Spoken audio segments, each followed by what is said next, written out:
Mars K Damodaran ഇടതുപക്ഷം എന്ന ഒരു വിഷയം വളരെ പ്രസക്തമാകുന്നത് ഇതിലേതിന് പ്രാധാന്യം കൊടുത്ത് സംസാരിക്കണമെന്ന് ചിന്തിക്കുമ്പോഴാണ്.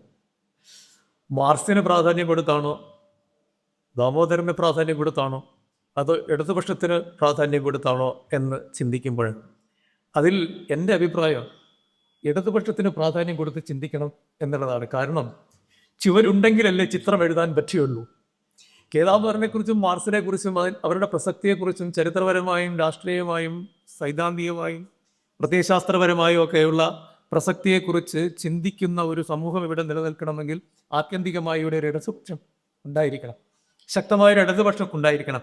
ആ ഇടതുപക്ഷ രാഷ്ട്രീയത്തിൻ്റെ പശ്ചാത്തലത്തിലാണ്, ആ ഇടതുപക്ഷ രാഷ്ട്രീയത്തെ വികസിപ്പിക്കുന്നതിൻ്റെ ചിന്തകളുടെ പശ്ചാത്തലത്തിലാണ് മാർസും ദാമോദരനും മറ്റനേകം ചിന്തകരും നമ്മുടെ മുമ്പിൽ പ്രസക്തരായി പ്രത്യക്ഷപ്പെടുന്നത്.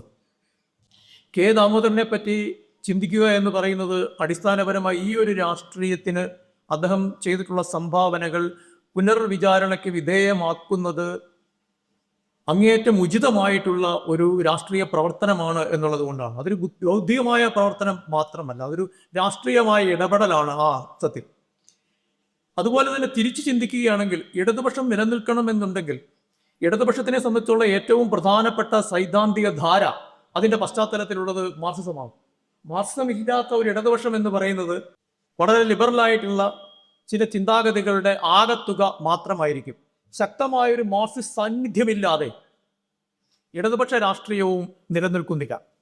ഈ രണ്ട് പ്രധാനപ്പെട്ട മാർക്സിസവും ഇടതുപക്ഷവും എന്ന ഈ രണ്ട് ചിന്തകളുടെ മധ്യത്തിൽ നമ്മൾ ദാമോദരനെ പ്രതിഷ്ഠിക്കുമ്പോൾ നമുക്ക് ചില പ്രതീക്ഷകളുണ്ട്.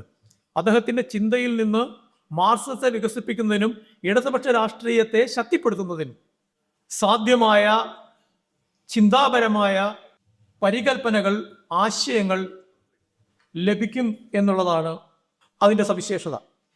ഏറ്റവും പ്രധാനമായി ആദ്യം തന്നെ ഉന്നയിക്കാനുള്ള ഒരു പ്രശ്നം, മാർക്സിസം ഇന്ന് എവിടെ നിൽക്കുന്നു എന്നുള്ളത് ഈ ചിന്തയിലെ വളരെ കാതലായ ഒരു സൈദ്ധാന്തിക രാഷ്ട്രീയ പ്രശ്നമാണ്. മാർക്സിസത്തിന് പ്രസക്തിയുണ്ടോ ഇല്ലയോ എന്നുള്ളതല്ല, മറിച്ച് മാർക്സിസത്തിൻ്റെ ട്രാജക്ടറി, അതിൻ്റെ വളർച്ചയുടെ വഴികൾ ഇന്ന് മാർക്സിസത്തെ എവിടെ എത്തിച്ചിരിക്കുന്നു എന്നുള്ളതാണ്. ഇപ്പോൾ ലെനിൻ്റെ ഒരു പ്രധാനപ്പെട്ട പുസ്തകത്തിൽ അദ്ദേഹം ആഗോള കമ്മ്യൂണിസത്തെ കുറിച്ച് പറയുന്നുണ്ട്. ആഗോളതലത്തിൽ കമ്മ്യൂണിസം വ്യാപിക്കുകയാണ്. സൗത്ത് ആഫ്രിക്കയിലുണ്ട്, യൂറോപ്പിലുണ്ട്, ലാറ്റിൻ അമേരിക്കയിലുണ്ട്, മറ്റ് പ്രദേശങ്ങളുണ്ട്. അവിടെയൊക്കെ കമ്മ്യൂണിസം വ്യാപിക്കുന്നതിനെ കുറിച്ച് അദ്ദേഹം പറയുന്നുണ്ട്. അതിനെ നമ്മൾ നമ്മുടെ ഇന്നത്തെ സാഹചര്യത്തിലേക്ക് എടുത്തു വെക്കുകയാണെങ്കിൽ നമുക്കറിയാം, നമുക്ക് തിരിച്ചാണ് പറയേണ്ടത്. ആഗോളതലത്തിൽ പല സ്ഥലത്തും മുമ്പുണ്ടായിരുന്ന ശക്തി ഇന്ന് ഇടതുപക്ഷത്തിനോ കമ്മ്യൂണിസ്റ്റ് പാർട്ടികൾക്കോ ഇല്ല. ആഗോളതലത്തിൽ തന്നെ ഇല്ല, ഇന്ത്യയിലില്ല, ഏഷ്യയിലില്ല. കമ്മ്യൂണിസം വിപ്ലവത്തിലേക്ക് നീങ്ങിയ ചില പ്രദേശങ്ങളിൽ ഇപ്പോഴും പാർട്ടി ഭരണകൂടങ്ങൾ തുടരുന്നുണ്ട് എന്നുള്ളതൊഴിച്ചാൽ മറ്റ് പല പ്രദേശങ്ങളിലും ഒന്നുകിൽ ഇടയ്ക്കിടയ്ക്ക് ശക്തി ആർജിക്കുന്നു, പിന്നെ ക്ഷയിച്ചു പോകുന്നു, വീണ്ടും ശക്തി ആർജിക്കുന്നു, ക്ഷയിച്ചു പോകുന്നു എന്നുള്ളതല്ലാതെ സുസ്ഥിരമായ രീതിയിൽ നമ്മൾ 20കളിലും 30കളിലും ഒക്കെ ആഗോള തലത്തിൽ കമ്മ്യൂണിസ്റ്റുകാർ വിചാരിച്ചിരുന്നത് പോലെ, അല്ലെങ്കിൽ 40കളിൽ 50കളിൽ കമ്മ്യൂണിസ്റ്റുകാർ വിചാരിച്ചിരുന്നത് പോലെ, എന്തിന് 60കളിൽ പോലും കമ്മ്യൂണിസ്റ്റുകാർ വിചാരിച്ചിരുന്നത് പോലെയുള്ള മുന്നോട്ട് പോക്ക് ആഗോളതലത്തിൽ ഇടതുപക്ഷത്തിനോ കമ്മ്യൂണിസ്റ്റിനോ ഈ കാലഘട്ടത്തിൽ ഉണ്ടാകുന്നില്ല എന്നുള്ള ഒരു വസ്തുതയെ നമ്മൾ അഭിമുഖീകരിക്കുകയാണ്. എന്നാൽ ഈ വസ്തുതയെ നമ്മൾ അഭിമുഖീകരിക്കുമ്പോൾ ഒപ്പം തന്നെ പരിചിന്തിക്കേണ്ട ഏറ്റവും പ്രധാനപ്പെട്ട ഒരു വസ്തുത, ഇത് പലപ്പോഴും പലരും മാർക്സിസത്തിൻ്റെ പരാജയമായി വ്യാഖ്യാനിക്കുന്നുണ്ട്, അല്ലെങ്കിൽ മാർക്സിസത്തിൻ്റെ പരിമിതിയായി വ്യാഖ്യാനിക്കുന്നുണ്ട്, മൊത്തത്തിൽ കമ്മ്യൂണിസ്റ്റ് തത്വചിന്തയുടെ പരിമിതിയായി വ്യാഖ്യാനിക്കുന്നുണ്ട്. ഇത് ചരിത്രപരമായി ശരിയല്ല, സൈദ്ധാന്തികമായി ശരിയല്ല. എന്തുകൊണ്ടാണ് അത് ശരിയല്ലാത്തത് എന്നുള്ളതിനെ കുറിച്ചാണ് നാം ആദ്യം ചിന്തിക്കേണ്ടത്. കാരണം മാർക്സിസം എന്ന് പറയുന്നത് ഒരു രാഷ്ട്രീയ പ്രയോഗം എന്നതുപോലെ തന്നെ, എന്നതിലുപരി എന്നല്ല ഞാൻ പറയുന്നത്, എന്നതുപോലെ തന്നെ മാർക്സിസം സമകാലിക യാഥാർത്ഥ്യത്തെ വിശകലനം ചെയ്യുന്നതിന്, വ്യാഖ്യാനിക്കുന്നതിന്, വ്യവച്ഛേദിക്കുന്നതിന് നമുക്ക് ഉപയോഗിക്കാൻ കഴിയുന്ന ഏറ്റവും ശക്തമായ സൈദ്ധാന്തിക മാതൃകയാണ്. ലോകത്തെ നിങ്ങളിപ്പോൾ മാർക്സിസം അപ്രസക്തമാണ് എന്ന് പറയുന്ന ഒരാളോട് നിങ്ങൾ ഈ ലോകത്തെ എങ്ങനെയാണ് വ്യാഖ്യാനിക്കുന്നത്?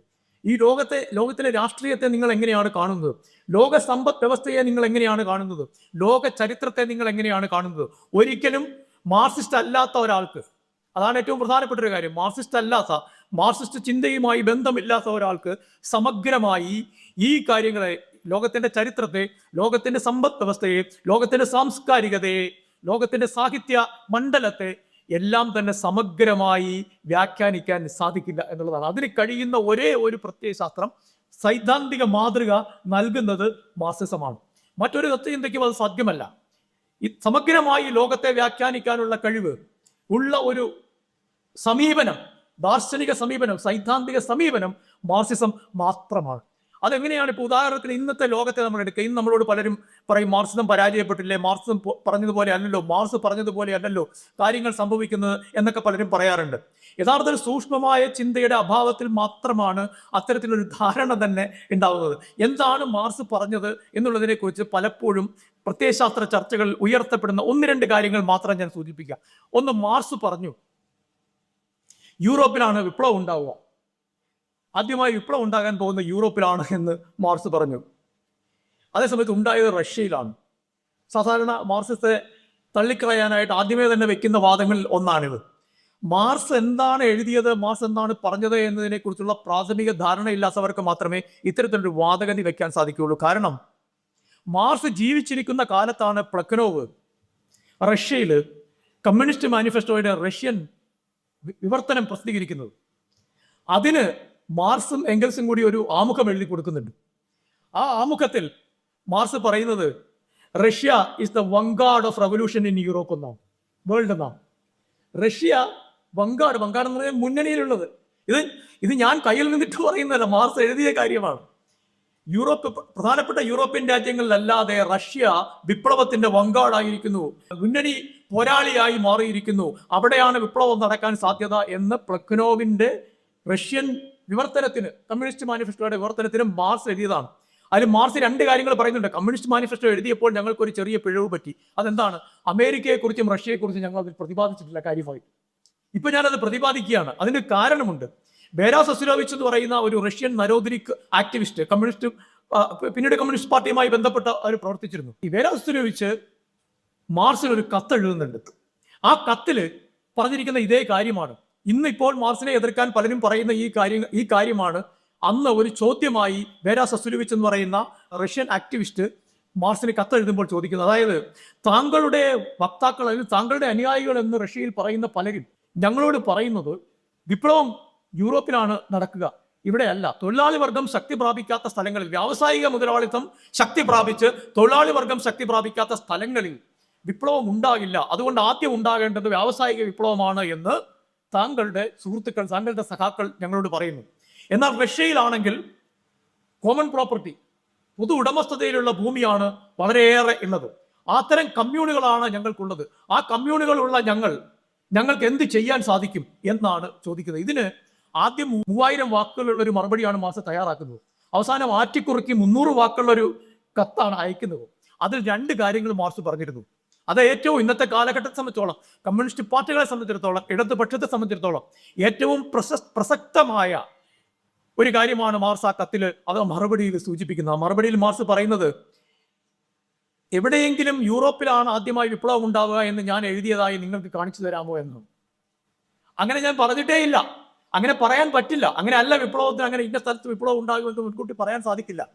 2, തൊഴിലാളി വർഗം മുതലാളിത്തത്തിനുള്ളിൽ പൂർണ്ണ വളർച്ച പ്രാപിച്ചതിന് ശേഷം മാത്രമേ വിപ്ലവം ഉണ്ടാകാവൂ എന്നും ഞാൻ പറഞ്ഞിട്ടില്ല. പകരം നിങ്ങളുടെ റഷ്യയിൽ കമ്മ്യൂണുകൾ പൊതു ഉടമസ്ഥതയിലാണെങ്കിൽ ഈ പൊതു ഉടമസ്ഥതയിലുള്ള ഭൂമി, ഈ പൊതു ഉടമസ്ഥത എന്ന് പറയുന്നു, അദ്ദേഹം ഒരിക്കലും അത്തരം കാറ്റഗറികൾ, പരികല്പനകളെ വളരെയധികം ശ്രദ്ധയോടെ സമീപിച്ചിരുന്ന ഒരു ചിന്തകനാണ് മാർക്സ്. അദ്ദേഹം അലംഭാവപൂർണമായിട്ട് ഒരു പരികല്പനയെ കുറിച്ചും പറയില്ല. അതുകൊണ്ട് അദ്ദേഹം പറഞ്ഞത്, ഈ പൊതു ഉടമസ്ഥതയിലുള്ള ഈ ഭൂമി നിങ്ങൾക്ക് ഒരു വിപ്ലവത്തിലൂടെ സാമൂഹിക ഉടമസ്ഥതയിലാക്കി മാറ്റാൻ സാധിക്കുമെങ്കിൽ അതിന് തൊഴിലാളി വർഗം വ്യാവസായിക വിപ്ലവത്തിൽ പരിപക്വത പ്രാപിക്കേണ്ട കാലം വരെ കാത്തിരിക്കേണ്ടതില്ല എന്നാണ്. അതായത് ഒരു പ്രദേശം, അത് റഷ്യ ആണെങ്കിൽ റഷ്യ, ചൈനയാണെങ്കിൽ ചൈന, ഇന്ത്യ ആണെങ്കിൽ ഇന്ത്യ, സ്വകാര്യ സ്വത്തുമായി ബന്ധപ്പെട്ട കമ്മ്യൂണിസ്റ്റ് പാർട്ടികൾക്ക് ഇടതുപക്ഷത്തിന് നടത്താവുന്ന വിപ്ലവാത്മകമായ ഇടപെടലുകൾ ഏത് തരത്തിലാണോ എന്ന് വസ്തുനിഷ്ഠമായി പരിശോധിച്ച് ആ രീതിയിലുള്ള ഇടപെടലുകൾ നടത്തി വിപ്ലവാനന്തര സമൂഹങ്ങൾ സൃഷ്ടിക്കാൻ കഴിയും എന്ന ഉറച്ച വിശ്വാസമാണ് മാർക്സിന് ഉണ്ടായിരുന്നത്. അതുകൊണ്ടാണ് ദാസ് ക്യാപിറ്റൽ എന്ന് പറയുന്ന മുതലാളിത്തത്തെക്കുറിച്ചുള്ള ഏറ്റവും സവിശേഷമായ രാഷ്ട്രീയ സമ്പദ്ശാസ്ത്ര വിമർശനം 3 വിവിധ വോളിയങ്ങളാണ് അദ്ദേഹം ജീവിച്ചിരുന്നെങ്കിൽ പല വോളിയങ്ങൾ അദ്ദേഹം പ്രസിദ്ധീകരിച്ചേനെ. അതിലേറ്റവും അടിസ്ഥാനപരമായി രാഷ്ട്രീയ സമ്പദ്ശാസ്ത്രത്തെ അദ്ദേഹം വിശദീകരിച്ച പുസ്തകം എഴുതിയ മാർക്സ് ഓരോ പ്രദേശത്തിനും അനുയോജ്യമായ രീതിയിൽ അവിടുത്തെ വസ്തുനിഷ്ഠ സാഹചര്യങ്ങൾക്കനുസരിച്ച്, ചരിത്ര സാഹചര്യങ്ങൾക്കനുസരിച്ച് വിപ്ലവത്തെ നിർവചിക്കാനുള്ള ഇടതുപക്ഷത്തിന്റെ സാധ്യതയെക്കുറിച്ച് സൂചിപ്പിച്ചിരിക്കുകയാണ് ചെയ്യുന്നത്. അതുകൊണ്ട് തന്നെ മാർക്സിസം എന്ന് പറയുന്നത് ഏകപക്ഷീയമായി എന്തെങ്കിലും കുറച്ച് കാര്യങ്ങൾ മാർക്സ് പറഞ്ഞത് മാത്രം ആവർത്തിക്കുന്ന ഒന്നല്ല, മറിച്ച് മാർക്സ് തുറന്നിട്ട ഒരു സൈദ്ധാന്തിക വാതായനത്തിലൂടെ നാം ലോകത്തെ വീക്ഷിക്കുകയാണ് ചെയ്യുന്നത്. ആ ലോകത്തെ മാറ്റി തീർക്കാനുള്ള ചില സൈദ്ധാന്തികമായ ഉപകരണങ്ങൾ നമുക്ക് അദ്ദേഹം, ചിന്താപരമായ ചില ധാരണകൾ നമുക്ക് നൽകുകയാണ് അദ്ദേഹം ചെയ്യുന്നത്. ഈ സമകാലിക ലോകത്തിൽ നിങ്ങൾ നോക്കുക, ഈ ലിബറൽ ചിന്തകരിൽ ആരോടെങ്കിലും നിങ്ങൾ ചോദിക്കുക എന്താണ് ഇന്നത്തെ ആഗോള സമ്പദ് വ്യവസ്ഥ. ഇന്നത്തെ ആഗോള സമ്പദ് വ്യവസ്ഥയെക്കുറിച്ച് സമഗ്രമായ ഒരു വിലയിരുത്തൽ ഉണ്ടാവണമെങ്കിൽ എങ്ങനെയാണ് ആഗോള ഡിജിറ്റൽ മൂലധനം പ്രവർത്തിക്കുന്നത് എന്നുള്ളതിനെ കുറിച്ച് മനസ്സിലാക്കേണ്ടതുണ്ട്. ആഗോള ഡിജിറ്റൽ മൂലധനം എങ്ങനെയാണ് ആഗോള ക്രമത്തെ നിർവചിക്കുന്നത്, മുതലാളിത്ത ലോകക്രമത്തെ നിർവചിക്കുന്നത് എന്ന് മനസ്സിലാക്കാതെ ഇന്നത്തെ ഭൗതിക സാഹചര്യത്തെ, നാം നേരിടുന്ന ചരിത്ര സാഹചര്യത്തെ മനസ്സിലാക്കാൻ സാധിക്കുകയില്ല. ആഗോള മുതലാളിത്തം എന്ന് പറയുമ്പോൾ ആ മുതലാളിത്തത്തിന് പല ഘട്ടങ്ങളുണ്ട്. അത് നിലച്ചുപോയ ഒരു വ്യവസ്ഥയല്ല, അത് മുൻപോട്ട് തന്നെ പോയിക്കൊണ്ടിരിക്കുന്ന ഒരു വ്യവസ്ഥയാണ്. അതിന്റെ ആന്തരികമായ പ്രതിസന്ധികളിൽ നിന്ന്, അതിന്റെ ആന്തരികമായ വൈരുദ്ധ്യങ്ങളിൽ നിന്ന്, അതിന്റെ തുടർ നിലനിൽപ്പിന് വേണ്ടിയുള്ള, സുസ്ഥിരതയ്ക്ക് വേണ്ടിയിട്ടുള്ള ആശയങ്ങളും അതുപോലെ തന്നെ അതിനാവശ്യമായിട്ടുള്ള ഭൗതിക സാഹചര്യങ്ങളും പുനരുൽപാദിപ്പിച്ചുകൊണ്ടാണ് മുതലാളിത്തം നിലനിൽക്കുന്നത്. മുതലാളിത്തം ഒരു നിമിഷം പോലും മുതലാളിത്തം നിലനിൽക്കില്ല മുതലാളിത്തത്തിന് സ്വയം പുനരുൽപാദിപ്പിക്കാൻ കഴിഞ്ഞില്ലെങ്കിൽ. അതെങ്ങനെയാണ് ഓരോ ഘട്ടത്തിലും മുതലാളിത്തം പുനരുൽപാദിപ്പിക്കുന്നത് എന്നുള്ളത് വളരെ പ്രസക്തമായിട്ടുള്ള ഒരു കാര്യമാണ്. ഇവിടെ ആഗോള മുതലാളിത്തം ഇന്ന് എവിടെ നിൽക്കുന്നു എന്ന് നമ്മൾ ചിന്തിക്കുമ്പോൾ ഏറ്റവും പരിഗണനയിൽ വരേണ്ട ഒരു കാര്യം, ആഗോള മൂലധനത്തെ സംബന്ധിച്ചോളം അതിൻ്റെ വൈരുദ്ധ്യമായ ആഗോള തലത്തിൽ തന്നെയുള്ള ഒരു പുതിയ അധ്വാന ശക്തിയുണ്ട്. തൊഴിലാളി വർഗം എന്ന് പറയുമ്പോൾ പഴയ രീതിയിൽ പലരും, അതുപോലെ തന്നെ മാർക്സത്തെ എതിർക്കാൻ പലരും പറയുന്ന ഒരു കാര്യമാണല്ലോ, പഴയ പോലെ ഒരു തൊഴിലാളി വർഗം ഇല്ല. ഇപ്പോൾ തൊഴിലാളി വർഗം നമ്മൾ വിചാരിക്കുന്നത് പോലെ ഫാക്ടറികളിൽ പോയി ജോലി ചെയ്ത് വൈകുന്നേരം തിരിച്ചു പോകുന്നവരല്ല. അതുകൊണ്ട് തന്നെ അവരെ സംഘടിപ്പിക്കാൻ സാധ്യമല്ല. ഒരു പരിധിവരെ അത് ശരിയാണ്. മുതലാളിത്തം വ്യത്യസ്തമായ സാമൂഹിക പരീക്ഷണങ്ങളിലൂടെ, രാഷ്ട്രീയ സമ്പദ്ശാസ്ത്ര പരീക്ഷണങ്ങളിലൂടെ തൊഴിലാളി വർഗം എന്ന് പറയുന്ന ആ അമൂർത്തമായ സഞ്ചയത്തെ വിഘടിപ്പിക്കുന്നതിലും അതുപോലെ തന്നെ അതിൻ്റെ വർഗ ശക്തിയെ ക്ഷയിപ്പിക്കുന്നതിലും വിജയിച്ചിട്ടുണ്ട് എന്നുള്ള കാര്യത്തിൽ യാതൊരു സംശയവുമില്ല. പക്ഷെ അവിടെ വെച്ച് ചരിത്രം അവസാനിക്കുന്നില്ലല്ലോ. ചരിത്രം ഇന്ന് അവസാനിക്കുന്നില്ല, നാളെ അവസാനിക്കുന്നില്ല, ഇന്നലെ അവസാനിച്ചിട്ടില്ല. അതുകൊണ്ട് തന്നെ ചരിത്രം മുന്നോട്ടാണ് പോകുന്നത്. തൊഴിലാളി വർഗവും മുന്നോട്ട് തന്നെയാണ് പോകുന്നത്. ഇപ്പോൾ നിങ്ങൾ നോക്കുക, ഈ ഗിഗ് വർക്കേഴ്സ് പോലെയുള്ളവരുടെ സമരങ്ങൾ ഉണ്ടാവുന്നത് ഇത് മുമ്പ് പ്രതീക്ഷിച്ചതാണ്. മുമ്പ് നമ്മൾ പറഞ്ഞിരുന്നത് എന്താണ്? ഇങ്ങനെ ഗിഗ് വർക്കേഴ്സ് ഒക്കെ വന്നതോടുകൂടി തന്നെ സമരങ്ങളെല്ലാം ഇല്ലാതായിരിക്കുന്നു, സംഘടിത മേഖല തന്നെ ഇല്ലാതായിരിക്കുന്നു. തൊഴിലാളി വർഗത്തിനെ വർഗബോധത്തോടുകൂടി സംഘടിക്കാൻ യഥാർത്ഥത്തിൽ സംഘടിത മേഖല മാത്രമേ സഹായമാവുകയുള്ളൂ ഇല്ലയോ എന്ന ചോദ്യം വീണ്ടും പ്രസക്തമാകുന്നത് ഈ സന്ദർഭത്തിലാണ്. ആ സന്ദർഭത്തിലാണ് യഥാർത്ഥത്തിൽ കെ ദാമോദരന്റെ ചില ചിന്തകളും മാർക്സുമായി ബന്ധപ്പെടുത്തി പ്രസക്തമാകുന്നത്. അദ്ദേഹത്തിന്റെ മറ്റു പല പ്രസക്തികളും സുനിൽകുമാർ സൂചിപ്പിച്ചതുപോലെ അതിലേക്ക് ഞാൻ കടന്നു വരാം. പക്ഷെ അതിനു മുൻപ് മാർക്സിസത്തിന്റെ തന്നെ, ഇടതുപക്ഷത്തിന്റെ തന്നെ സൈദ്ധാന്തിക പ്രയോഗവുമായി ബന്ധപ്പെട്ട്, ഇടപെടലുകളുമായി ബന്ധപ്പെട്ട് മാർക്സത്തിന്റെ വികാസത്തിന്റെയും ദാമോദരൻ ചിന്തകളുടെയും സമന്വയം എന്ന് പറയുന്നത് വളരെ പ്രസക്തമായിട്ടൊരു കാര്യമാണ്. അതിൽ ആദ്യമായി നമ്മൾ പരിചിന്തിക്കേണ്ട ഒരു വ്യക്തിത്വം കെ ദാമോദരനെ കുറിച്ച് ചിന്തിക്കുമ്പോൾ, ഇതിനു മുമ്പ് നമ്മൾ ആ രീതിയിൽ ചിന്തിച്ചിട്ടില്ല. പക്ഷെ ഇന്ന് നമ്മൾ കെ ദാമോദരന്റെ ഇടപെടലുകളും അദ്ദേഹത്തിന്റെ ആശയങ്ങളും ആഗോള മാർക്സിസവുമായി, ആഗോള തലത്തിൽ തന്നെ ചർച്ച ചെയ്യപ്പെട്ടിട്ടുള്ള അപൂർവം ഇന്ത്യൻ മാർക്സിസ്റ്റുകളിൽ ഒരാളാണ് കെ ദാമോദരൻ. അത്രയും പ്രശസ്തി ആർജിച്ച മറ്റൊരു ഇന്ത്യൻ കമ്മ്യൂണിസ്റ്റ് യഥാർത്ഥത്തിൽ ഇല്ല. സൈദ്ധാന്തിക മണ്ഡലങ്ങളിലാണെങ്കിലും അക്കാദമിക് മണ്ഡലങ്ങളിലാണെങ്കിലും ഒക്കെ തന്നെ അദ്ദേഹത്തിന്റെ ചിന്തയെ നമുക്ക് ചേർത്ത് വെക്കാൻ കഴിയുന്നത് യഥാർത്ഥത്തിൽ റോസ ലക്സംബർഗിന്റെ ചിന്തകളുമായിട്ടാണ്. റോസ ലക്സംബർഗിന്റെ ചിന്തകളുമായി ചേർത്ത് വെക്കാൻ കഴിയുന്ന ഒരു ഇന്ത്യൻ ചിന്തകനുണ്ടെങ്കിൽ അത് കെ ദാമോദരനാണ്. എന്താണ് റോസ ലക്സംബർഗിന്റെ പ്രസക്തി? റോസ ലക്സംബർഗിന്റെ പ്രസക്തി പലപ്പോഴും ചിന്തിക്കുന്നത് നോൺ മാർക്സിസ്റ്റ് ആയിട്ടുള്ള ആൾക്കാരാണ്, മാർക്സിസ്റ്റ് ഇതരരായിട്ടുള്ള ആൾക്കാരാണ്. കാരണം റോസ ലക്സംബർഗ് എഴുതിയ ചില ലേഖനങ്ങളിൽ ലെനിനെ വിമർശിക്കുന്നുണ്ട്. ലെനിനെ വിമർശിക്കുന്നു എന്ന് പറയുമ്പോൾ നമ്മൾ ആലോചിക്കേണ്ട ഒരു കാര്യം, ഈ വിമർശനം എന്ന് പറയുന്നത് രണ്ട് തരത്തിലുണ്ട്. മാർക്സിസ്റ്റുകൾ തന്നെ നടത്തുന്ന ആന്തരികമായ വിമർശനമുണ്ട്, അത് മാർക്സിസ്റ്റ് വിമർശനമാണ്. മാർക്സിസ്റ്റുകൾ അല്ലാത്തവർ നടത്തുന്ന വലതുപക്ഷ വിമർശനമുണ്ട്, അത് മറ്റൊരു തരത്തിലുള്ള വിമർശനമാണ്. ഈ വലതുപക്ഷ വിമർശനത്തിന് മറുപടി പറയുക എന്ന് പറയുന്ന ഒരു കാര്യമാണ്, ഇടതുപക്ഷ വിമർശനം നടത്തുക എന്ന് പറയുന്നത് മറ്റൊരു കാര്യമാണ്. ഇടതുപക്ഷ വിമർശനം നടത്തുക എന്ന് പറയുന്ന ഒരു കാര്യമാണ്, വലതുപക്ഷ വിമർശനത്തിന് മറുപടി പറയുക എന്ന് പറയുന്നത് ഇത് രണ്ടും കൂടി കൂട്ടിക്കലർത്തേണ്ട കാര്യമില്ല. ഇത് രണ്ടും രണ്ട് വ്യത്യസ്തമായ രാഷ്ട്രീയ സൈദ്ധാന്തിക ഇടപെടലുകളാണ്. അതില് ഒരു മാർക്സിസ്റ്റ് വിമർശനമാണ് യഥാർത്ഥത്തിൽ റോസ ലക്സംബർഗ് നടത്തുന്നത്. അതിനെ വലതുപക്ഷ വിമർശകർ സ്വാംശീകരിച്ച് ഈ നമ്മുടെ അരോമൽ ചേകവരും ചന്തുവും ഒക്കെ തമ്മിലുള്ള കളരി യുദ്ധം പോലെ റോസ ലക്സംബർഗിൽ ലെനിനും തമ്മിൽ ആശയപരമായ യുദ്ധം നടത്തി എന്നുള്ള രീതിയിലാണ് അവർ ചിത്രീകരിക്കുന്നത്. ഇത് റോസ ലക്സംബർഗിനെ ശരിക്കും വായിക്കാത്തത് കൊണ്ടും ലെനിന്റെ നിലപാടുകൾ ശരിക്കും മനസ്സിലാക്കാത്തത് കൊണ്ടും വരുന്ന, ഞാൻ ആവർത്തിക്കുകയാണ്, റോസ ലക്സംബർഗിന്റെ പുസ്തകങ്ങൾ വായിക്കാത്തത് കൊണ്ടും അവരുടെ ലേഖനം ശരിക്കും വായിക്കാത്തത് കൊണ്ടും ലെനിന്റെ നിലപാടുകൾ മനസ്സിലാകാത്തത് കൊണ്ടും വരുന്ന ഒരു ആശയക്കുഴപ്പമാണ് വലതുപക്ഷ ചിന്തകരെ സംബന്ധിച്ചോളം. യഥാർത്ഥത്തിൽ ഒരു മാർക്സിസ്റ്റ് വിമർശനത്തിൽ നമ്മൾ സ്വാംശീകരിക്കേണ്ടതായ അടിസ്ഥാനപരമായ ഒരു ചിന്ത റോസ ലക്സംബർഗ് ഉയർത്തുന്നുണ്ട്. അതിന്റെ കോണ്ടെക്സ്റ്റ് നമ്മൾ മനസ്സിലാക്കണം. കോണ്ടെക്സ്റ്റ് എന്ന് പറയുന്നത് വിപ്ലവം എങ്ങനെ സംഘടിപ്പിക്കാം എന്ന് റഷ്യയിൽ, പഴയ റഷ്യയിൽ 1900 ശേഷം കമ്മ്യൂണിസ്റ്റ് പാർട്ടി വളരെ ശക്തമായി ഒരു വിപ്ലവം നടത്താനുള്ള കെൽപ്പ് പാർട്ടിക്കുണ്ടായതിനു ശേഷം 1905 ആ കാലഘട്ടത്തിൽ, 1000 മുതൽ 1905 വരെയുള്ള കാലഘട്ടത്തിൽ, 1917 1905 അധികാരത്തിൽ വരേണ്ടിയിരുന്ന കമ്മ്യൂണിസ്റ്റ് പാർട്ടിയാണ് യഥാർത്ഥത്തിൽ റഷ്യയിലെ കമ്മ്യൂണിസ്റ്റ് പാർട്ടി. അതിന് സാധിക്കാതിരുന്ന കാര്യങ്ങളെക്കുറിച്ച് പല തലങ്ങളിൽ ലെനിൻ ചിന്തിക്കുന്നുണ്ട്. അവിടെയാണ് അദ്ദേഹം ടോൾസ്റ്റോയിയെ വിമർശിക്കുന്ന ഒരു ഘട്ടത്തിൽ. നമുക്കറിയാം, ഞാൻ ആനുഷംഗികമായി പറയുകയാണ്, ഞാൻ പറഞ്ഞിട്ടുള്ള കാര്യമാണെങ്കിൽ പോലും നമ്മളെല്ലാം പലപ്പോഴും പലരും ഉദ്ധരിക്കുന്നത് കേട്ടിട്ടുണ്ട്. അതും പിന്നെയും അത് തന്നെയാണ്, ഈ വലതുപക്ഷ വിമർശകർ മാർക്സിസ്റ്റ് വിമർശകരെ വിമർശിക്കാനായിട്ട് ലെനിനെ ഉദ്ധരിക്കുന്ന ഒരേ ഒരു സന്ദർഭം എന്ന് പറയുന്നത് റഷ്യൻ വിപ്ലവത്തിന്റെ കണ്ണാടിയാണ് ടോൾസ്റ്റോയ് എന്ന് പറഞ്ഞു എന്നാണ്. ഇങ്ങനെ ഇത് മാർക്സിസ്റ്റുകൾക്കെതിരെ ഈ വരി ഉപയോഗിക്കുന്നതിന്റെ കാരണം ലെനിന്റെ ആ ലേഖനം വായിച്ചിട്ടില്ല എന്നുള്ളതാണ്. ലെനിൻ ആ ലേഖനത്തിൽ പറയുന്നത് എന്താണ്? ലെനിൻ ആ ലേഖനത്തിൽ പറയുന്നത് ടോൾസ്റ്റോയ് റഷ്യൻ വിപ്ലവത്തിന്റെ കണ്ണാടിയാണ് എന്ന് പച്ചയ്ക്കൊരു വരി എഴുതി വെക്കുകയല്ല, മറിച്ച് 1905 900 മുതലുള്ള 5 സോവിയറ്റ് കമ്മ്യൂണിസ്റ്റ് പാർട്ടിയുടെ, റഷ്യൻ കമ്മ്യൂണിസ്റ്റ് പാർട്ടിയുടെ വിപ്ലവ പരിശ്രമങ്ങൾ വിജയത്തിലെത്താതെ പോയതിൽ പ്രത്യയശാസ്ത്രപരമായ ഒരു പങ്ക് വഹിച്ചത് ടോൾസ്റ്റോയുടെ ആശയങ്ങളാണ് എന്നാണ് ആ ലേഖനത്തിൽ അദ്ദേഹം പറയുന്നത്. അദ്ദേഹത്തിന്റെ കൃതികളിൽ പലപ്പോഴും റഷ്യയിലെ സാമൂഹികമായ വൈരുദ്ധ്യങ്ങൾ പലതും ഉണ്ടായിട്ടുണ്ടെങ്കിൽ തന്നെയും ടോൾസ്റ്റോയുടെ ദാർശനിക ചിന്ത, അന്ന് ഗാന്ധിയില്ല, പ്രസക്തനായി വന്നിട്ടില്ല. ടോൾസ്റ്റോയുടെ പാസീവ് റവല്യൂഷൻ പോലെയുള്ള ഈ ഇടപെടൽ, അഹിംസ എന്ന് പറയുന്ന ഈ സിദ്ധാന്തവുമായി ബന്ധപ്പെട്ട് അദ്ദേഹത്തിന് റഷ്യൻ ബഹുജനങ്ങൾക്കിടയിൽ ഉണ്ടായിരുന്ന സ്വാധീനം, ആ ചിന്തയ്ക്കുണ്ടായിരുന്ന സ്വാധീനം കമ്മ്യൂണിസ്റ്റ് പാർട്ടിയെ തളർത്തിയിരുന്നു എന്നുള്ളതാണ്. അതുകൊണ്ട് അതിനെതിരെ പോരാടേണ്ട ബാധ്യത കൂടി, ഈ ആശയത്തിനെതിരെ കൂടി പോരാടിക്കൊണ്ട് മാത്രമേ റഷ്യൻ കമ്മ്യൂണിസ്റ്റ് പാർട്ടിക്ക് മുന്നോട്ട് വരാൻ കഴിയുകയുള്ളൂ എന്ന് പറയുന്ന ഈ ലേഖനമാണ് മാർക്സിസ്റ്റുകളെ അടിക്കാൻ വേണ്ടി റഷ്യൻ വിപ്ലവത്തിന്റെ കണ്ണാടിയാണ് ടോൾസ്റ്റോയ് എന്ന് പറഞ്ഞു എന്നുള്ള ഒറ്റ വാചകത്തിന്റെ പേരിൽ, ഒരു തലക്കെട്ടിന്റെ പേരിൽ. അതെങ്ങനെയാണ് കണ്ണാടിയാവുന്നത്? കണ്ണാടിയാവുന്ന അവിടുത്തെ സാമൂഹ്യ വൈരുദ്ധ്യങ്ങളെ പ്രതിഫലിപ്പിക്കുന്നത് കൊണ്ടാണത്.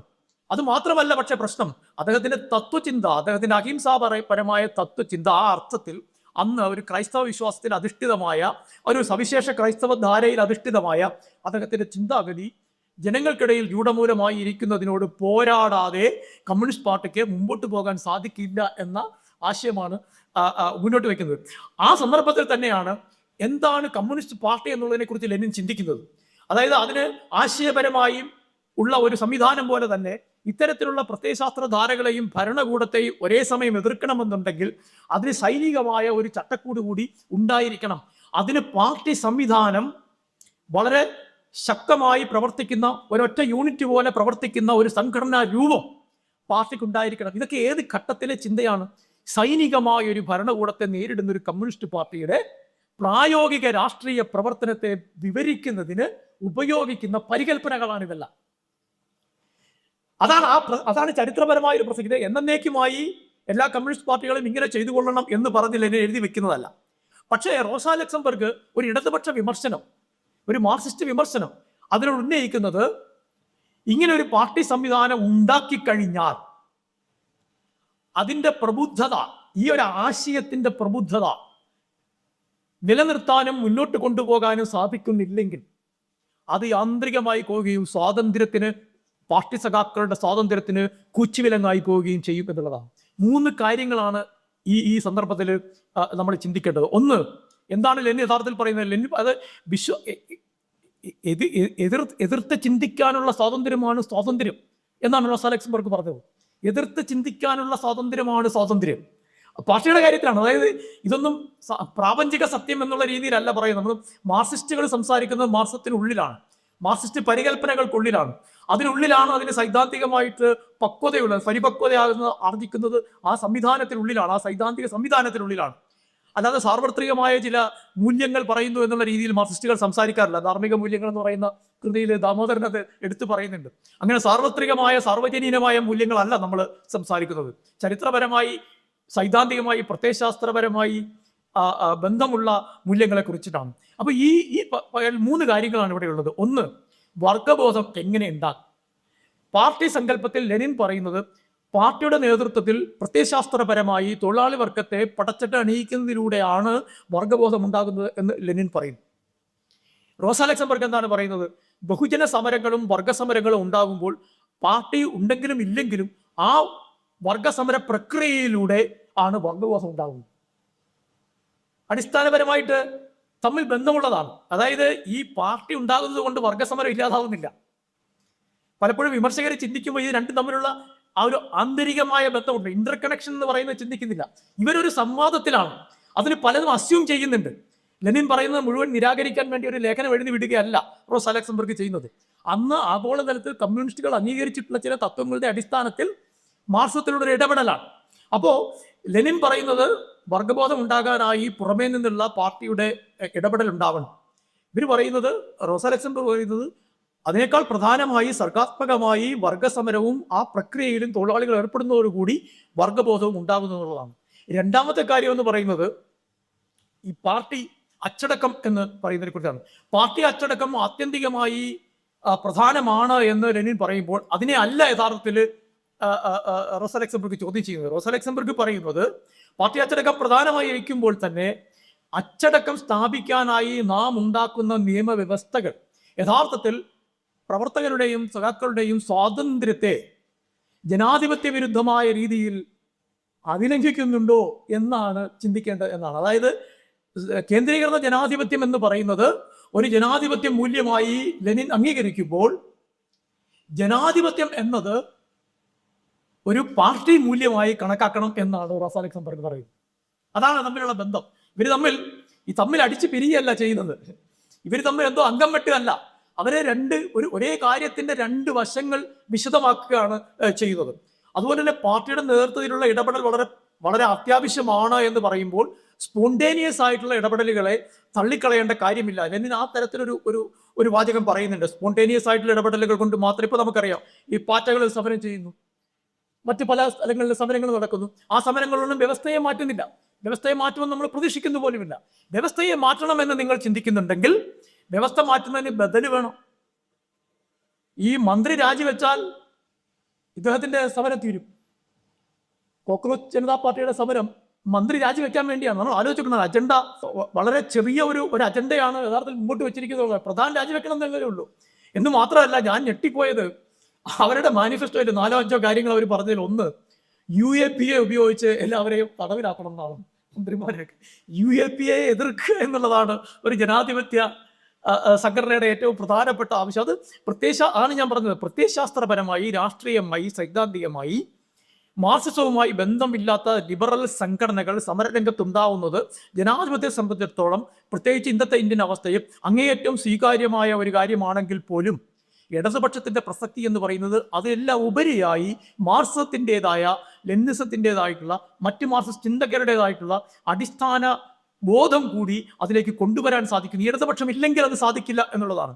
അപ്പോൾ ഈ റോസ ലക്സംബർഗ് പറയുന്ന കാര്യവും ലെനിൻ പറയുന്ന കാര്യവും പരസ്പര വൈരുദ്ധ്യമുള്ളതാണ് എന്ന് പുറമേ തോന്നുമെങ്കിൽ ഒരു മാർക്സിസ്റ്റ് വിമർശനത്തിന്റെ പശ്ചാത്തലത്തിൽ അതിനെ പരിശോധിക്കുകയാണെങ്കിൽ മാർക്സ് എങ്ങനെ ഒരു കമ്മ്യൂണിസ്റ്റ് പാർട്ടി പ്രവർത്തിക്കണം എന്നുള്ളതിനെ കുറിച്ചിട്ടുള്ള 2 കാഴ്ചപ്പാടുകൾ, അതും പരസ്പര ബന്ധിതമായ, വ്യത്യസ്തമായത് ഞാൻ പറയില്ല, പൂർണ്ണമായും വ്യത്യസ്തമായത് ഞാൻ പറയില്ല, ആയിട്ടുള്ള രണ്ട് കാഴ്ചപ്പാടുകളാണ്. ഈ പാർട്ടി വേണ്ട എന്ന് റോസാ ലക്സംബർഗ് പറയുന്നില്ല, ജനാധിപത്യം വേണ്ട എന്ന് ലെനിനും പറയുന്നില്ല. അവർ രണ്ടുപേരും പറയുന്നത് ഒരേ കാര്യമാണ്. പക്ഷേ രണ്ടിലും ഊന്നൽ കൊടുത്തിരിക്കുന്നത് ഒന്നിന് പാർട്ടി ഘടനയുടെ, അതെന്താണ്, റഷ്യൻ വിപ്ലവം എന്ന് പറയുന്ന ഒരു കോണ്ടെക്സ്റ്റിൽ സൈനികമായി സാർ ചക്രവർത്തിയുടെ ഭരണകൂടത്തെ നേരിടുന്ന ഒരു പാർട്ടി, ടോൾസ്റ്റോയെ പോലെയുള്ള ഒരു പ്രത്യയശാസ്ത്ര പ്രചാരകന്റെ സാന്നിധ്യവും അതുപോലെ തന്നെ അദ്ദേഹത്തിന്റെ സ്വാധീനവും അങ്ങേയറ്റം നിലനിൽക്കുന്ന റഷ്യൻ ഗ്രാമീണ തലങ്ങളിൽ പാർട്ടി പ്രവർത്തിക്കുമ്പോൾ ഉണ്ടാകുന്ന സൈദ്ധാന്തിക പ്രശ്നങ്ങൾ നേരിടുന്ന ഒരു കമ്മ്യൂണിസ്റ്റ് നേതാവ്. അദ്ദേഹം അങ്ങനെയാണ്. അദ്ദേഹം ശത്രുതാപരമായി ചിന്തിക്കുന്ന ഒരാളല്ലായിരുന്നു. അദ്ദേഹത്തെ പറ്റി പറയുന്ന ഒരു കഥയുണ്ട്. ഈ മെറ്റീരിയലിസം ആൻഡ് എംപിരിയോ ക്രിറ്റിസിസം എന്ന് പറയുന്ന ഒരു പ്രധാനപ്പെട്ട സൈദ്ധാന്തിക ഗ്രന്ഥം ലെനിൻ എഴുതിയിട്ടുണ്ട്. അത് എഴുതുന്ന സമയത്ത് ഈ മാർക്സിസ്റ്റുകൾ എന്ന് പറയുന്ന ഒരു വിഭാഗം, ഒരു കാന്റിയൻ ദർശനമൊക്കെ, അതാണ് യഥാർത്ഥ മാർക്സിസം എന്ന് പറഞ്ഞൊരു ചിന്ത വരുന്നു. റഷ്യയിലെ കമ്മ്യൂണിസ്റ്റുകാരുടെ ഒരു വലിയ വിഭാഗം അതിലേക്ക് ആകൃഷ്ടരാകുന്നു. എങ്ങനെ അവരെ തിരിച്ച് വൈരുദ്ധ്യാധിഷ്ഠിത ഭൗതികവാദവുമായി ബന്ധപ്പെട്ട ദാർശനിക പശ്ചാത്തലത്തിൽ കൊണ്ടുവരാൻ സാധിക്കുമെന്നുള്ളതിനെ കുറിച്ച് ലെനിൻ കുലങ്കുഷമായി ചിന്തിക്കുന്ന സമയത്ത് ഗോർക്കി അദ്ദേഹത്തെ ഇതിന്റെ ചില പ്രധാന പ്രവർത്തകരുമായിട്ടുള്ള ഒരു ചർച്ചയ്ക്ക് വിളിക്കുന്നുണ്ട്, കാപ്രി എന്ന് പറയുന്ന സ്ഥലത്തെ. അപ്പൊ ഈ കാപ്രി എന്ന് പറയുന്ന സ്ഥലത്ത് ചെന്നു. ലെനിൻ സഹാക്കളെ എല്ലാം കണ്ട് സംസാരിക്കുന്നുണ്ട്, വിപ്ലവത്തിന്റെ പ്രശ്നങ്ങൾ പറയുന്നുണ്ട്, രാഷ്ട്രീയ പ്രശ്നങ്ങൾ പറയുന്നുണ്ട്. ദാർശനിക പ്രശ്നങ്ങൾ അദ്ദേഹം ചർച്ച ചെയ്യുന്നതേ ഇല്ല. അദ്ദേഹം ചർച്ചയ്ക്കെടുക്കുന്നില്ല. ഈ വൈരുദ്ധ്യം പാർട്ടിക്കെതിരെയാണ് ഇത് എന്നുള്ളത് പാർട്ടിയുടെ ഫോറങ്ങളിൽ തന്നെ അവരുടെ ലേഖനങ്ങൾ അച്ചടിച്ച് വരുന്നുണ്ട്. ആ സമയത്ത് അദ്ദേഹത്തിന് എതിർക്കാൻ സാധിക്കുന്നില്ല. കാരണം അവർ മാർക്സിസ്റ്റുകളാണ്, മാർക്സിസ്റ്റ് പാർട്ടി അല്ലെങ്കിൽ കമ്മ്യൂണിസ്റ്റ് പാർട്ടിയിലെ അംഗങ്ങളാണ്, പ്രവർത്തകരാണ്. പക്ഷെ അദ്ദേഹം ഗോർക്കിയോട് പറയുന്ന ഒരു കാര്യം, ഗോർക്കി ചോദിച്ചു, നിങ്ങൾ അല്ലല്ലോ വന്നത്, നിങ്ങൾ വന്ന സഹാക്കളോട് ദർശനം പറയാനല്ലേ, ഫിലോസഫി പറയാനല്ലേ, നിങ്ങൾ എന്താണ് ഈ പൊളിറ്റിക്സ് മാത്രം പറയുന്നത്? അപ്പോൾ അദ്ദേഹം പറഞ്ഞു, ഫിലോസഫി ഡിവൈഡ്സ്, പൊളിറ്റിക്സ് യുണൈറ്റ്സ്. രാഷ്ട്രീയം നമ്മളെ ഒന്നിപ്പിക്കാനുള്ളതാണ്, ദാർശനികത ചിലപ്പോൾ നമ്മെ വിഘടിപ്പിച്ചേക്കാം.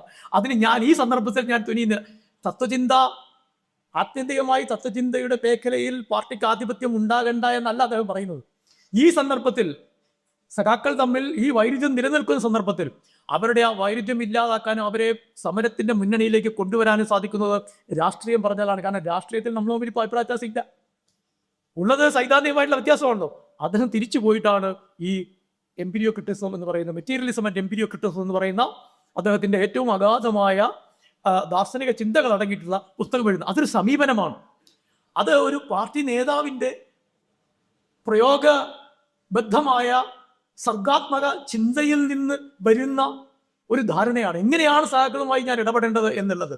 അതാണ് യഥാർത്ഥത്തിൽ അവിടെ ലെനിൻ ചെയ്യുന്നത്. ഇവിടെ ഏറ്റവും പ്രസക്തമായിട്ടുള്ള കാര്യം, കെ.ദാമോദരൻ യഥാർത്ഥത്തിൽ ഈ ഒരു സന്ദർഭത്തിലേക്ക് നമ്മൾ കെ.ദാമോദരനെ കൊണ്ടുവരികയാണെങ്കിൽ, ഞാൻ നേരത്തെ പറഞ്ഞ പോലെ മാർക്സ് ഉണ്ട്, ഇടതുപക്ഷമുണ്ട്, നമ്മുടെ രാഷ്ട്രീയ പ്രയോഗങ്ങളുണ്ട്. അതിലേക്ക് ഈ റോസാ ലക്സംബർഗിന്റെയും ലെനിന്റെയും ചർച്ചയുടെ സന്ദർഭത്തിൽ നമ്മൾ ദാമോദരനെ കൊണ്ടുവരികയാണെങ്കിൽ, ദാമോദരന് പറയാനുള്ള കാര്യമാണ് യഥാർത്ഥത്തിൽ റോസാ ലക്സംബർഗ് പറഞ്ഞു വെച്ചത്. എന്നാണ്? എതിർത്ത് ചിന്തിക്കാനുള്ള സ്വാതന്ത്ര്യമാണ് സ്വാതന്ത്ര്യം. എതിർത്ത് ചിന്തിക്കാനുള്ള, അത് പാർട്ടി നമ്മൾ എതിർത്ത് ചിന്തിക്കാനുള്ള സ്വാതന്ത്ര്യമാണ് സ്വാതന്ത്ര്യം എന്ന് പറയുന്നത്. പാർട്ടിയുടെ ചട്ടക്കൂടിനുള്ളിൽ പാർട്ടി എന്താണ് എന്ന് മനസ്സിലാക്കുന്നവർ തമ്മിലുള്ള സംവാദത്തിലാണ്, എന്നാൽ പാർട്ടി ശത്രുക്കളുമായിട്ടുള്ള സംവാദത്തിലല്ല, ഇടതുപക്ഷത്തെ എതിർക്കുന്നവരുമായിട്ടുള്ള സംവാദത്തിലാണ്. അത് ഞാൻ കൂടുതൽ ഞാൻ ഊന്നി പറയുന്നത് അതുകൊണ്ടാണ്. എല്ലായ്പ്പോഴും മാർക്സിസ്റ്റുകൾ എവിടെയാണെങ്കിലും പാലിച്ചിരിക്കേണ്ട ഒരു അടിസ്ഥാനപരമായ പാലിക്കേണ്ട ഒരു മാനദണ്ഡമാണ് ആരോടാണ് സംവദിക്കുന്നത് എന്നുള്ളത്. നമ്മൾ മാർക്സിസ്റ്റ് സംവാദത്തിൽ പറയുന്നതും മാർക്സിസ്റ്റ് ഇതരമായ സംവാദത്തിൽ പറയുന്നതും വ്യത്യാസമുണ്ട്. അതിൻ്റെ ഭാഷയ്ക്ക് വ്യത്യാസമുണ്ട്, അതിനെ സ്വീകരിക്കുന്ന നിരാകരിക്കുന്ന രീതികൾക്ക് വ്യത്യാസമുണ്ട്. ഇത് മാർക്സിസ്റ്റുകൾ തമ്മിലുള്ള സംവാദമാണ്. സ്വാതന്ത്ര്യം എന്ന് പറയുന്നത് മറിച്ച് ചിന്തിക്കാനുള്ള, വ്യത്യസ്തമായി ചിന്തിക്കാനുള്ള സ്വാതന്ത്ര്യമാണ് സ്വാതന്ത്ര്യം. ഈ വ്യത്യസ്തമായി ചിന്തിക്കാനുള്ള സ്വാതന്ത്ര്യമാണ് സ്വാതന്ത്ര്യം എന്ന് ഇവിടെ വെച്ച് മാത്രമല്ല ദാമോദരൻ പറയുന്നു. അങ്ങ് റഷ്യയിൽ പോയിട്ട് അദ്ദേഹം റഷ്യൻ കമ്മ്യൂണിസ്റ്റ് പാർട്ടിയോട് ഇത് പറഞ്ഞിട്ട് വന്ന ആളാണ്. അദ്ദേഹം ചികിത്സയ്ക്കായി റഷ്യയിൽ പോയ സമയത്ത് രോഗബാധിതനായി കിടക്കുകയാണ്. ഇദ്ദേഹം 40കളിൽ ജയിലിലായിരുന്ന സമയത്ത് റഷ്യൻ പഠിക്കുന്നുണ്ട് ദാമോദരൻ. റഷ്യൻ ഭാഷ വായിക്കാൻ അറിയാം. പ്രാവതയാണ് അവിടെ കിട്ടുന്നത്. പ്രാവത അറിയാമല്ലോ, പഴയ സോഷ്യലിസ്റ്റ് പത്രമാണ്. അപ്പോൾ രാവിലെ പ്രാവത വരും, അദ്ദേഹം വായിക്കും. ഒരു ദിവസം പ്രാവത വായിച്ചപ്പോൾ അദ്ദേഹം ഞെട്ടിപ്പോയി. കാരണം അന്ന് അവിടെ സാർ ചക്രവർത്തി നെപ്പോളിയന്റെ ആക്രമണത്തെ പരാജയപ്പെടുത്തിയതിന്റെ വാർഷികം ആഘോഷിക്കുകയാണ് റഷ്യയിൽ. നമ്മൾ സംസാരിച്ച് ഈ കാര്യവുമായി ബന്ധപ്പെടുത്തി നെപ്പോളിയനെ അധിക്ഷേപിച്ചുകൊണ്ട് ഒരു ലേഖനം പ്രാവതയിൽ വന്നിരിക്കുകയാണ്. ഒരു അഗ്രസീവായിട്ടുള്ള ഒരു ദേശീയതാവാദത്തിന്റെ പശ്ചാത്തലത്തിലുള്ള ഒരു ലേഖനം. അപ്പോൾ ഇത് വായിച്ചിട്ട് ദാമോദരൻ ആദ്യം തോന്നിയത് ഇത് നെപ്പോളിയനെ കുറിച്ചുള്ള മാർക്സിസ്റ്റ് വിശകലനമല്ല, ഇതൊരു ദേശീയവാദിയുടെ, ലിബറൽ ദേശീയവാദിയുടെ വിശകലനമാണ്. ഇതൊരു കമ്മ്യൂണിസ്റ്റ് പാർട്ടിയുടെ പത്രത്തിൽ വരേണ്ടതല്ല. കാരണം താൻ ആക്രമിച്ച പ്രദേശങ്ങളിലൊക്കെ തന്നെ ബൂർഷ്വാ ജനാധിപത്യം എന്ന് പറയുന്ന സങ്കല്പം ഊട്ടിയുറപ്പിക്കാൻ ശ്രമിച്ച വ്യക്തിയാണ് നെപ്പോളിയൻ. ആ അർത്ഥത്തിൽ സാർ ചക്രവർത്തിയുടെ കൺസർവേറ്റീവ് യാഥാസ്ഥിതിക പിന്തിരിപ്പൻ പ്രതിലോമ രാഷ്ട്രീയത്തെക്കാൾ എന്തുകൊണ്ടും മെച്ചപ്പെട്ട രാഷ്ട്രീയമാണ് ഒരു മാർക്സിസ്റ്റിനെ സംബന്ധിച്ചോളം നെപ്പോളിയന്റെ രാഷ്ട്രീയം എന്ന് പറയുന്നത്. നിങ്ങളൊന്ന് ആലോചിച്ച് നോക്കൂ. ആ രോഗക്കിടക്കയിൽ കിടന്നുകൊണ്ട് ദാമോദരൻ ചിന്തിക്കുന്നത്, ആ പ്രാവതീയ ലേഖനം വായിച്ചിട്ട് ഉടൻ തന്നെ അദ്ദേഹം റഷ്യൻ ഭാഷയിൽ തന്നെ ഒരു മറുപടി എഴുതി അയക്കുകയാണ്. ഈ മറുപടി എഴുതി അയച്ചപ്പോൾ അത് പിറ്റേ ദിവസം വരുമെന്ന് വിചാരിച്ചു, അല്ലെങ്കിൽ 2 ദിവസം കഴിഞ്ഞ് വരുമെന്ന് വിചാരിച്ചു. വരുന്നില്ല, കത്ത് വരുന്നില്ല. പകരം കമ്മ്യൂണിസ്റ്റ് പാർട്ടിയുടെ ഒരു സെൻട്രൽ കമ്മിറ്റി അംഗം നിങ്ങൾ ആലോചിക്കണം, ദാമോദരനെ കാണാൻ വരികയാണ് ആശുപത്രിയിൽ. അപ്പോൾ അദ്ദേഹം പറഞ്ഞു, ഞാൻ വന്നത് എന്തിനാണെന്ന് വെച്ചാൽ നിങ്ങൾ പ്രാവതയിലേക്കൊരു കത്ത് അയച്ചിരുന്നല്ലോ. ദാമോദരൻ പറഞ്ഞു, പ്രാവതയിലേക്കുള്ള കത്ത് ഞാൻ അയച്ചിട്ടുണ്ടെങ്കിൽ അത് പ്രാവത പത്രാധിപര് അതിൽ അച്ചടിക്കുമ്പോൾ ഞാനതിന് നിങ്ങൾ മറുപടി എഴുതിയാൽ മതി. ഇവിടെ ഈ രോഗക്കിടക്കയിൽ ഇരിക്കുന്ന എൻ്റെ അടുത്ത് വന്ന് നിങ്ങൾ ഈ രാഷ്ട്രീയം പറയേണ്ട കാര്യം ആരോടാണ് പറയുന്നത്? കമ്മ്യൂണിസ്റ്റ് പാർട്ടി, റഷ്യയിലെ കമ്മ്യൂണിസ്റ്റ് പാർട്ടിയുടെ സെൻട്രൽ കമ്മിറ്റി അംഗത്തോട്. പ്രവതയുടെ പേജുകൾ എത്ര വേണമെങ്കിലും ഞാൻ നിങ്ങളുമായി ചർച്ച ചെയ്യാം. സ്പെയർ മീ ഓൺ മൈ സിക്ക് ബെഡ് എന്നാണ്, ഹോസ്പിറ്റൽ ബെഡ് എന്നാണ് ദാമോദരൻ അദ്ദേഹത്തോട് പറയുന്നത്. അദ്ദേഹം അത് ചർച്ച ചെയ്യാതെ പോവുകയും ചെയ്തു. ആ കത്തൊരിക്കലും പ്രസിദ്ധീകരിച്ച് വന്നതുമില്ല. ഈ സ്വാതന്ത്ര്യത്തെക്കുറിച്ചാണ്, അതായത് പാർട്ടിക്കുള്ളിൽ പാർട്ടിയുടെ തന്നെ അഭിപ്രായത്തെ പാർട്ടിയുടെ തന്നെ അടിസ്ഥാനത്തിൽ നിന്നുകൊണ്ട് ചോദ്യം ചെയ്യാനുള്ള സ്വാതന്ത്ര്യം, പാർട്ടി വിരുദ്ധമായ നിലപാടിൽ നിന്നുകൊണ്ട് പാർട്ടിയെ ചോദ്യം ചെയ്യുന്നതും പാർട്ടിയുടെ നിലപാട് എന്താണ് എന്നുള്ളത് വിശദീകരിക്കുന്നതുമായി ബന്ധപ്പെട്ട് പാർട്ടിക്കുള്ളിൽ ചർച്ച ചെയ്യുന്നതും രണ്ടും രണ്ട് കാര്യങ്ങളാണ് എന്ന് എല്ലാവരും മനസ്സിലാക്കേണ്ടതുണ്ട് എന്ന് കൂടി പറയാനാണ് ഞാനിത് പറഞ്ഞത്. ഇതൊരു ആഭ്യന്തര കാര്യമാണ്, ഇതൊരു ആഭ്യന്തരമായിട്ടുള്ള കാര്യമാണ്, എന്ത് നിലപാടെടുക്കണം എന്നുള്ളത്. ആ നിലപാടിൻ്റെ പ്രശ്നമാണ് യഥാർത്ഥത്തിൽ റോസ ലക്സംബർഗ് ഉന്നയിക്കുന്നതും ദാമോദരൻ ഉന്നയിക്കുന്നതും. അതുകൊണ്ടാണ് അദ്ദേഹത്തിന് പലപ്പോഴും പാർട്ടിയുടെ ചില നിലപാടുകളുമായി വിയോജിക്കേണ്ടി വന്നിട്ടുള്ളത്. അങ്ങനെ വിയോജിച്ച പല നിലപാടുകളും പിന്നീട് ഭാഗ്യകരമെന്നോ ദൗർഭാഗ്യകരമോ എന്ന് പറയാൻ ഞാൻ ആളല്ല, പക്ഷേ അദ്ദേഹത്തിന്റെ നിലപാടാണ് ശരിയെന്ന് വന്നിട്ടുണ്ട്. അദ്ദേഹത്തിന്റെ നിലപാട് ഒരു വലിയ പരിധി വരെ ശരിയാണ് എന്ന് വന്നിട്ടുണ്ട്. നമുക്ക് ശാഠ്യം പിടിക്കാം, എത്ര വേണമെങ്കിലും ശാഠ്യം പിടിക്കാം. ഇപ്പൊ 40കളിലെ ക്വിറ്റ് ഇന്ത്യ സമരവുമായി ബന്ധപ്പെട്ടുള്ള നിലപാട് നമുക്ക് ശാഠ്യം പിടിക്കാം. ഇതായിരുന്നു ജനകീയത്വ സീസായിരുന്നു ശരിയില്ല എന്നല്ലല്ലോ അതിനകത്ത്, ശരിയുണ്ട്. പക്ഷേ ഉണ്ടാകേണ്ട ഒരു ബാലൻസ്, ഒരു സന്തുലിതാവസ്ഥ, ഒരു സന്തുലിതമായ സമീപനം അന്നുണ്ടായിട്ടില്ല എന്നുള്ളത് വ്യക്തമാണ്. ഒന്നുകിൽ ആശാന്റെ നെഞ്ചത്ത് അല്ലെങ്കിൽ കളരിക്ക് പുറത്ത് എന്ന ഒരു നിലപാട് എടുക്കേണ്ടി വന്നു എന്നുള്ളത് വ്യക്തമാണ്. പക്ഷെ അതിനപ്പുറത്ത് സമന്വയ സാധ്യതകൾ ഉണ്ടായിരുന്നു. ദാമോദരനെ പോലുള്ളവരുമായി ബന്ധപ്പെട്ട് കൂടുതൽ ചർച്ച വികസിച്ചിരുന്നെങ്കിൽ ഈ രണ്ട് നിലപാടും, ആഗോള ഫാസിസത്തെ എതിർക്കാൻ റഷ്യയുമായി ചേരുക എന്ന് പറയുന്നത്, അതുപോലെ തന്നെ ആഭ്യന്തര രംഗത്ത് ബ്രിട്ടീഷ് സർക്കാരുമായി കുറെ കൂടി വൈരുദ്ധ്യപരമായിട്ടുള്ള ഒരു നിലപാട് എടുക്കുകയും ചെയ്യുക എന്ന് പറയുന്നത് കമ്മ്യൂണിസ്റ്റ് പാർട്ടിക്ക് സാധ്യമായിരുന്നു. അതുണ്ടായില്ല എന്നുള്ളത് മറ്റൊരു കാര്യമാണ്. അതുകൊണ്ട് വലതുപക്ഷ വിമർശകർ പറയുന്നത് പോലെ ഫാസിസത്തെ എതിർക്കാനായി കമ്മ്യൂണിസ്റ്റ് പാർട്ടി തീരുമാനിച്ചത് തെറ്റാണ് എന്ന് അർത്ഥമാകുന്നില്ല. അങ്ങനെ ആവുന്നില്ല. കാരണം അങ്ങനെയാണെങ്കിൽ കമ്മ്യൂണിസ്റ്റ് പാർട്ടി ഇല്ലല്ലോ. കമ്മ്യൂണിസ്റ്റ് പാർട്ടി എന്ന് പറയുന്ന ഫാസിസത്തെ എതിർക്കുന്ന ഏറ്റവും പ്രധാനപ്പെട്ട ലോകത്തിലെ അന്നത്തെ സംഘടനാ രൂപമാണ്. എവിടെയാണെങ്കിലും, ലോകത്ത് എവിടെയാണെങ്കിലും വന്നത് അങ്ങനെ തന്നെയാണ്. ഇന്ത്യയിലെ കമ്മ്യൂണിസ്റ്റ് പാർട്ടിക്ക് മാറി നിൽക്കാൻ സാധിക്കുമായിരിക്കില്ല. പിൽക്കാലത്ത് പ്രാഗ് വസന്തവുമായി ബന്ധപ്പെട്ടുണ്ടായ പ്രശ്നം, പ്രാഗ് വസന്തം എന്ന് പറയുന്ന ചെക്കോസ്ലോവാക്യയിൽ സ്വാതന്ത്ര്യവുമായി ബന്ധപ്പെട്ടുണ്ടായ ചില ചർച്ചകളും സമരങ്ങളും ഒക്കെ ആയി വന്നപ്പോൾ അതിനെ അടിച്ചമർത്താൻ വേണ്ടി റഷ്യൻ സൈന്യം അവിടെ വന്നു എന്നുള്ളതാണ് പ്രാഗ് വസന്തം എന്ന് നമ്മൾ പറയുന്ന. അവിടെ ദാമോദരൻ വ്യത്യസ്തമായൊരു നിലപാടെടുത്തു പാർട്ടിയിൽ നിന്ന്. അതെങ്ങനെയാണ് നിലപാടെടുക്കുന്നത്? ഈ നിലപാട് എന്ന് പറയുന്നത് അദ്ദേഹം എടുക്കുന്നത് വെറുതെ നമ്മൾ രാവിലെ പത്രം വായിച്ച് മാതൃഭൂമി മനോരമയും വായിച്ച് നിലപാടെടുക്കുന്നു എന്ന് പറഞ്ഞപ്പോഴല്ല. നിലപാടെടുക്കുന്നത് ചെക്കോസ്ലോവാക്യൻ എംബസിയിൽ പോയി അവിടുന്ന് മുഴുവൻ രേഖകളും വാങ്ങിച്ചു. അതുവരെ ഉണ്ടായിരുന്ന മുഴുവൻ സംഭവങ്ങളെ കുറിച്ചുള്ള വിശദമായ രേഖകൾ വാങ്ങിച്ചു. അതിനുശേഷം അത് പഠിച്ചതിന് ശേഷമാണ് അദ്ദേഹം ഒരു നിലപാടെടുക്കുന്നത്. എന്ന് മാത്രവുമല്ല, വിതർ ചെക്കോസ്ലോവാക്യ എന്ന് പറഞ്ഞ് അദ്ദേഹം തൂലികാ നാമത്തിൽ എഡിറ്റ് ചെയ്ത് ഒരു പുസ്തകം ഇറക്കി. അത് ഞാൻ നേരത്തെ പറഞ്ഞു, ആ പുസ്തകം ഏതാണെന്ന് അദ്ദേഹവും പറഞ്ഞിട്ടില്ല. പി ഗോവിന്ദപിള്ള ദാമോദരനെ പറ്റി എഴുതിയ പുസ്തകത്തിലും പറഞ്ഞിട്ടില്ല. മറ്റ് പലരും ഇതിനെക്കുറിച്ച് സൂചിപ്പിക്കുന്നുണ്ടെങ്കിലും പറഞ്ഞിട്ടില്ല. പക്ഷേ ആ പുസ്തകം ഏതാണെന്ന് ഞാൻ കണ്ടുപിടിച്ചു. ഞാൻ മാധ്യമ ലേഖനത്തിൽ എഴുതിയിട്ടുണ്ട്. PK സുന്ദരം എന്ന പേരിലാണ് ദാമോദരൻ ആ തൂലികാനാമത്തിലാണ് ആ പുസ്തകം എഴുതിയത്. അതിനകത്തെ ലേഖനങ്ങളെല്ലാം തന്നെ സഖാക്കളായിരുന്നു എഴുതിയത്. അവരെല്ലാം തൂലികാനാമത്തിലാണ് അതിൽ എഴുതിയത്. പക്ഷെ പാർട്ടിക്കുള്ളിൽ ഒന്നാലോചിച്ച് നോക്കുക, തൂലികാനാമത്തിൽ ഇത്തരം ഒരു പുസ്തകം പ്രസിദ്ധീകരിച്ചു. പാർട്ടിക്കുള്ളിൽ ഈ പുസ്തകത്തെക്കുറിച്ച് ചർച്ച വന്നപ്പോൾ ദാമോദരൻ ആദ്യം ചെയ്യുന്നത് എന്താണ്? ദാമോദരൻ ആദ്യം ചെയ്യുന്നത് ഇത് ഞാനാണ് എഡിറ്റ് ചെയ്തത് എന്ന് പറയുകയാണ്. ഇതാണ് ഞാൻ അകത്തും പുറത്തും എന്നുള്ളത്. തൂലികാനാമത്തിലാണ് ആ പുസ്തകം എഡിറ്റ് ചെയ്ത് ഇറക്കിയതെങ്കിലും പാർട്ടിക്കുള്ളിൽ ചർച്ച വന്ന നിമിഷത്തിൽ തന്നെ അത് ഏറ്റെടുക്കുകയാണ് അദ്ദേഹം. അതിൽ നിന്ന് മാറാൻ അദ്ദേഹത്തോട് പറഞ്ഞു. അദ്ദേഹം മാറിയില്ല. അദ്ദേഹത്തെ പല രീതിയിലും സോവിയറ്റ് യൂണിയൻ അടക്കം നിർബന്ധിക്കാൻ ശ്രമിച്ചു, അദ്ദേഹം മാറിയില്ല. മാറി ചിന്തിക്കാനുള്ള സ്വാതന്ത്ര്യമാണ് സ്വാതന്ത്ര്യം എന്ന അടിസ്ഥാനപരമായ ഒരു മാർസിയൻ ജനാധിപത്യ വിശ്വാസത്തിൽ കൂടി നിലന്നുകൊണ്ടാണ്. ഇതൊരു മാർസിയൻ ജനാധിപത്യ വിശ്വാസമാണ്. മാറി ചിന്തിക്കാനുള്ള സ്വാതന്ത്ര്യമാണ് സ്വാതന്ത്ര്യം, വ്യത്യസ്തമായി ചിന്തിക്കാനുള്ള സ്വാതന്ത്ര്യമാണ് സ്വാതന്ത്ര്യം എന്നത് നമ്മൾ ഇന്നത്തെ അവസ്ഥയിൽ ലോകത്തിലെ കമ്മ്യൂണിസ്റ്റുകാർക്ക് റോസാ ലക്സംബർഗിനോടൊപ്പം തന്നെ ഖേദാനോദരണം നൽകുന്ന ഏറ്റവും പ്രധാനപ്പെട്ട സന്ദേശമാണ് ഇത്. ഇത് ഇടതുപക്ഷവുമായി ബന്ധപ്പെട്ടിട്ടുള്ള, ഇടതുപക്ഷത്തിന്റെ പ്രായോഗിക പ്രവർത്തനവുമായി ബന്ധപ്പെട്ടുള്ള സന്ദേശം. ഖേദാനോദരന്റെ പ്രസക്തി അതിൽ മാത്രം ഒതുങ്ങി നിൽക്കുന്നില്ല. സുനിൽ കുമാർ സൂചിപ്പിച്ചതുപോലെ അദ്ദേഹത്തിന്റെ പ്രസക്തി എന്ന് പറയുന്നത് ഇന്ത്യ നേരിടാൻ പോകുന്ന യഥാർത്ഥത്തിലുള്ള ഭീഷണി എന്താണ് എന്നുള്ളത് മുൻകൂട്ടി കാണാൻ സാധിച്ചു എന്നുള്ളതാണ്. അല്ലെങ്കിൽ 50കളിൽ ഇത്രയും ആവേശത്തോടു കൂടി, ഇത്രയും ഇന്റൻസീവായി, അത് ഏറ്റവും തീവ്രതയോടുകൂടി ഇന്ത്യയുടെ സാംസ്കാരിക ചരിത്രത്തെക്കുറിച്ച്, ദാർശനിക പാരമ്പര്യത്തെക്കുറിച്ച് പരിചിന്തിക്കാൻ അദ്ദേഹം തയ്യാറാകുമായിരുന്നില്ല. 50കളിലും 60കളിലും അദ്ദേഹത്തിന്റെ മനസ്സിനെ മഥിച്ച ഏറ്റവും വലിയ രാഷ്ട്രീയ പ്രശ്നം ആന്തരിക ജനാധിപത്യത്തിന്റെ കാര്യമുണ്ട്, നമ്മളത് സംസാരിച്ചു കഴിഞ്ഞല്ലോ.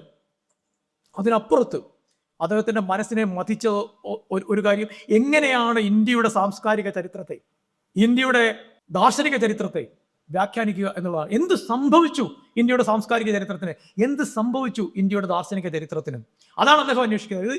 ഇത് വളരെ വളരെ പ്രസക്തമായിട്ടുള്ള അന്വേഷണം. ഇപ്പൊ കൊസാംബി ആണെങ്കിലും രാഹുൽ സംകൃത്യായനാണെങ്കിലും രവി പ്രസാദ് ചതോപാധ്യായ ആണെങ്കിലും നേരത്തെ സൂചിപ്പിച്ചതുപോലെ അവരെല്ലാം തന്നെ ഇതുമായി ബന്ധപ്പെട്ട ചിന്തകൾ ആവിഷ്കരിച്ചവരാണ്, വളരെ ശക്തമായ രീതിയിൽ ആവിഷ്കരിച്ചവരാണ്. അവരുടെയൊക്കെ ചിന്തയിൽ ഇതിന്റെ അനുരണനങ്ങൾ തീർച്ചയായിട്ടും ഉണ്ട്.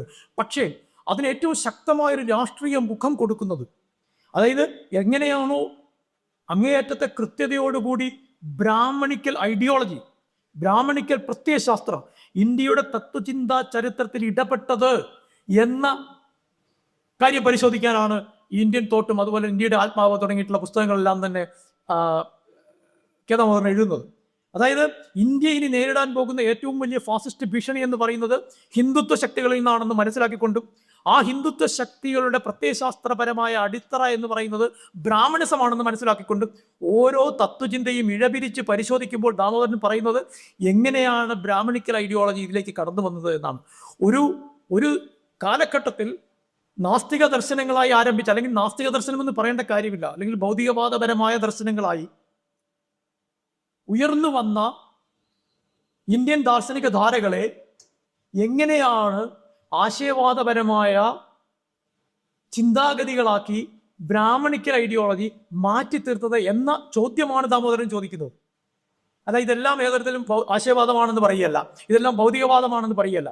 അദ്ദേഹത്തിന്റെ രചനയിൽ ഒരു മാർക്സിസ്റ്റ് സമീപനമുണ്ട്. വൈരുദ്ധ്യാധിഷ്ഠിതമായിട്ടാണ് അദ്ദേഹം ഇതിനെ കാണുന്നത്. ഇപ്പോൾ ന്യായ വൈശേഷിക ദർശനങ്ങൾ, അതുപോലെ തന്നെ യോഗ, സാഖ്യം, ഇതിലെല്ലാം തന്നെ ജൈന ബുദ്ധ മതങ്ങൾ, ഇതിലെല്ലാം തന്നെ ഇതിനുണ്ടായിരുന്ന അടിസ്ഥാനപരമായ ഒരു ഭൗതികവാദ പ്രത്യയശാസ്ത്രം എങ്ങനെയാണ് ബ്രാഹ്മണിക്കൽ പ്രത്യയശാസ്ത്രം ആശയവാദപരമായി മാറ്റിയത് എന്നുള്ളത്. അപ്പോൾ നമ്മൾ സാധാരണ മാർക്സിസ്റ്റ് പദാവലി ഉപയോഗിച്ചിട്ട് തത്വചിന്താ ചരിത്രം പറയുന്നത് പോലെ പലതരത്തിലുള്ള ആശയവാദങ്ങൾ, പിന്നെ ഭൗതികവാദം ഉണ്ടായി, ഫോയർബാഗിന്റെ ഭൗതികവാദം ഉണ്ടായി, ഡയലക്റ്റിക്കൽ മെറ്റീരിയലിസം ഉണ്ടായി എന്ന് പറയുന്നത് പോലെ പറയാൻ പറ്റില്ല.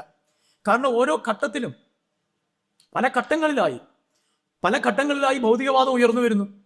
ആ ഉയർന്നു വരുന്ന ഭൗതികവാദങ്ങളെ പല രീതിയിൽ ബ്രാഹ്മണിക്കൽ ഐഡിയോളജി ആശയവാദപരമായി മാറ്റുന്നു. അതിനകത്ത് അവരുടേതായ പ്രക്ഷിപ്തങ്ങളായിട്ടുള്ള കാര്യങ്ങൾ ചേർക്കുന്നു. അതിനെ തികച്ചും വ്യത്യസ്തമായ രീതിയിൽ വ്യാഖ്യാനിക്കുകയും വ്യവച്ഛേദിക്കുകയും ചെയ്യുന്നു. ഇപ്പൊ നമ്മുടെ ന്യായ വൈശേഷിക ദർശനം നോക്കുക, അതുപോലെ തന്നെ ഈ ട്രാൻസെൻഡന്റൽ ഐഡിയലിസം എന്ന് പറയുന്ന ബുദ്ധിസ്റ്റ് ചിന്തയുടെ തന്നെ നോക്കുക, ശൂന്യതാവാദത്തിന്റെ കാര്യം എടുക്കുക. പിന്നെ ന്യായ വൈശേഷിക ദർശനം എന്ന് പറയുന്ന ഒരു റിയലിസ്റ്റ് ദർശനമാണ്. അത് യഥാർത്ഥത്തിൽ ഒരു ഭൗതികവാദ ദർശനമാണ്.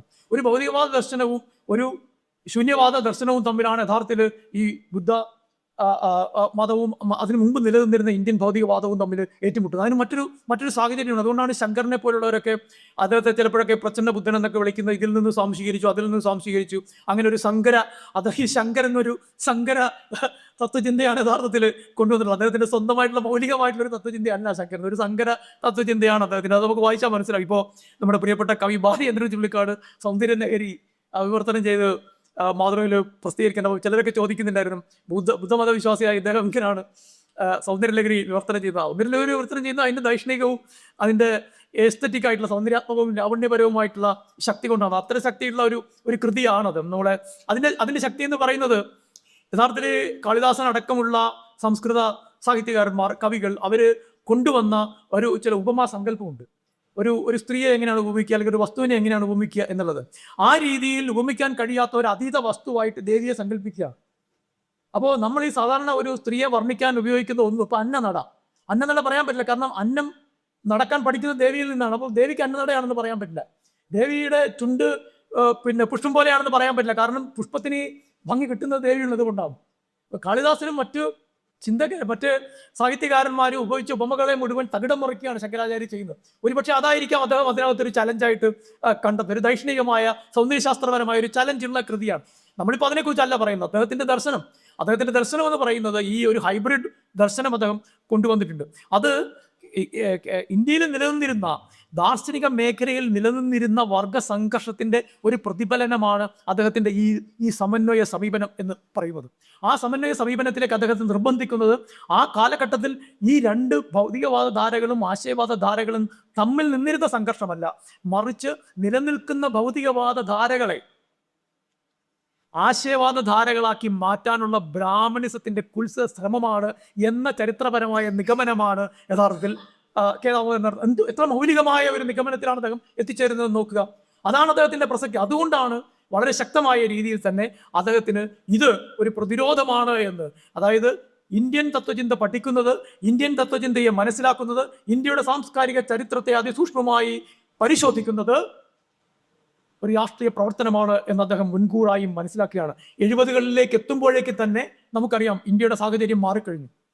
1964 ജവഹർലാൽ നെഹ്റുവിന്റെ മരണത്തിന് ശേഷം ഉണ്ടായ രാഷ്ട്രീയ സാഹചര്യത്തെ അങ്ങേയറ്റം മുതലെടുത്തുകൊണ്ട് രാഷ്ട്രീയത്തിൽ കൂടുതൽ വിസിബിലിറ്റി കിട്ടാൻ, ദൃശ്യത കിട്ടാനായിട്ട് കമ്മ്യൂണിസ്റ്റ് പാർട്ടിയേക്കാൾ കൂടുതൽ ശ്രമിക്കുന്നത് ജനസംഘമാണ്.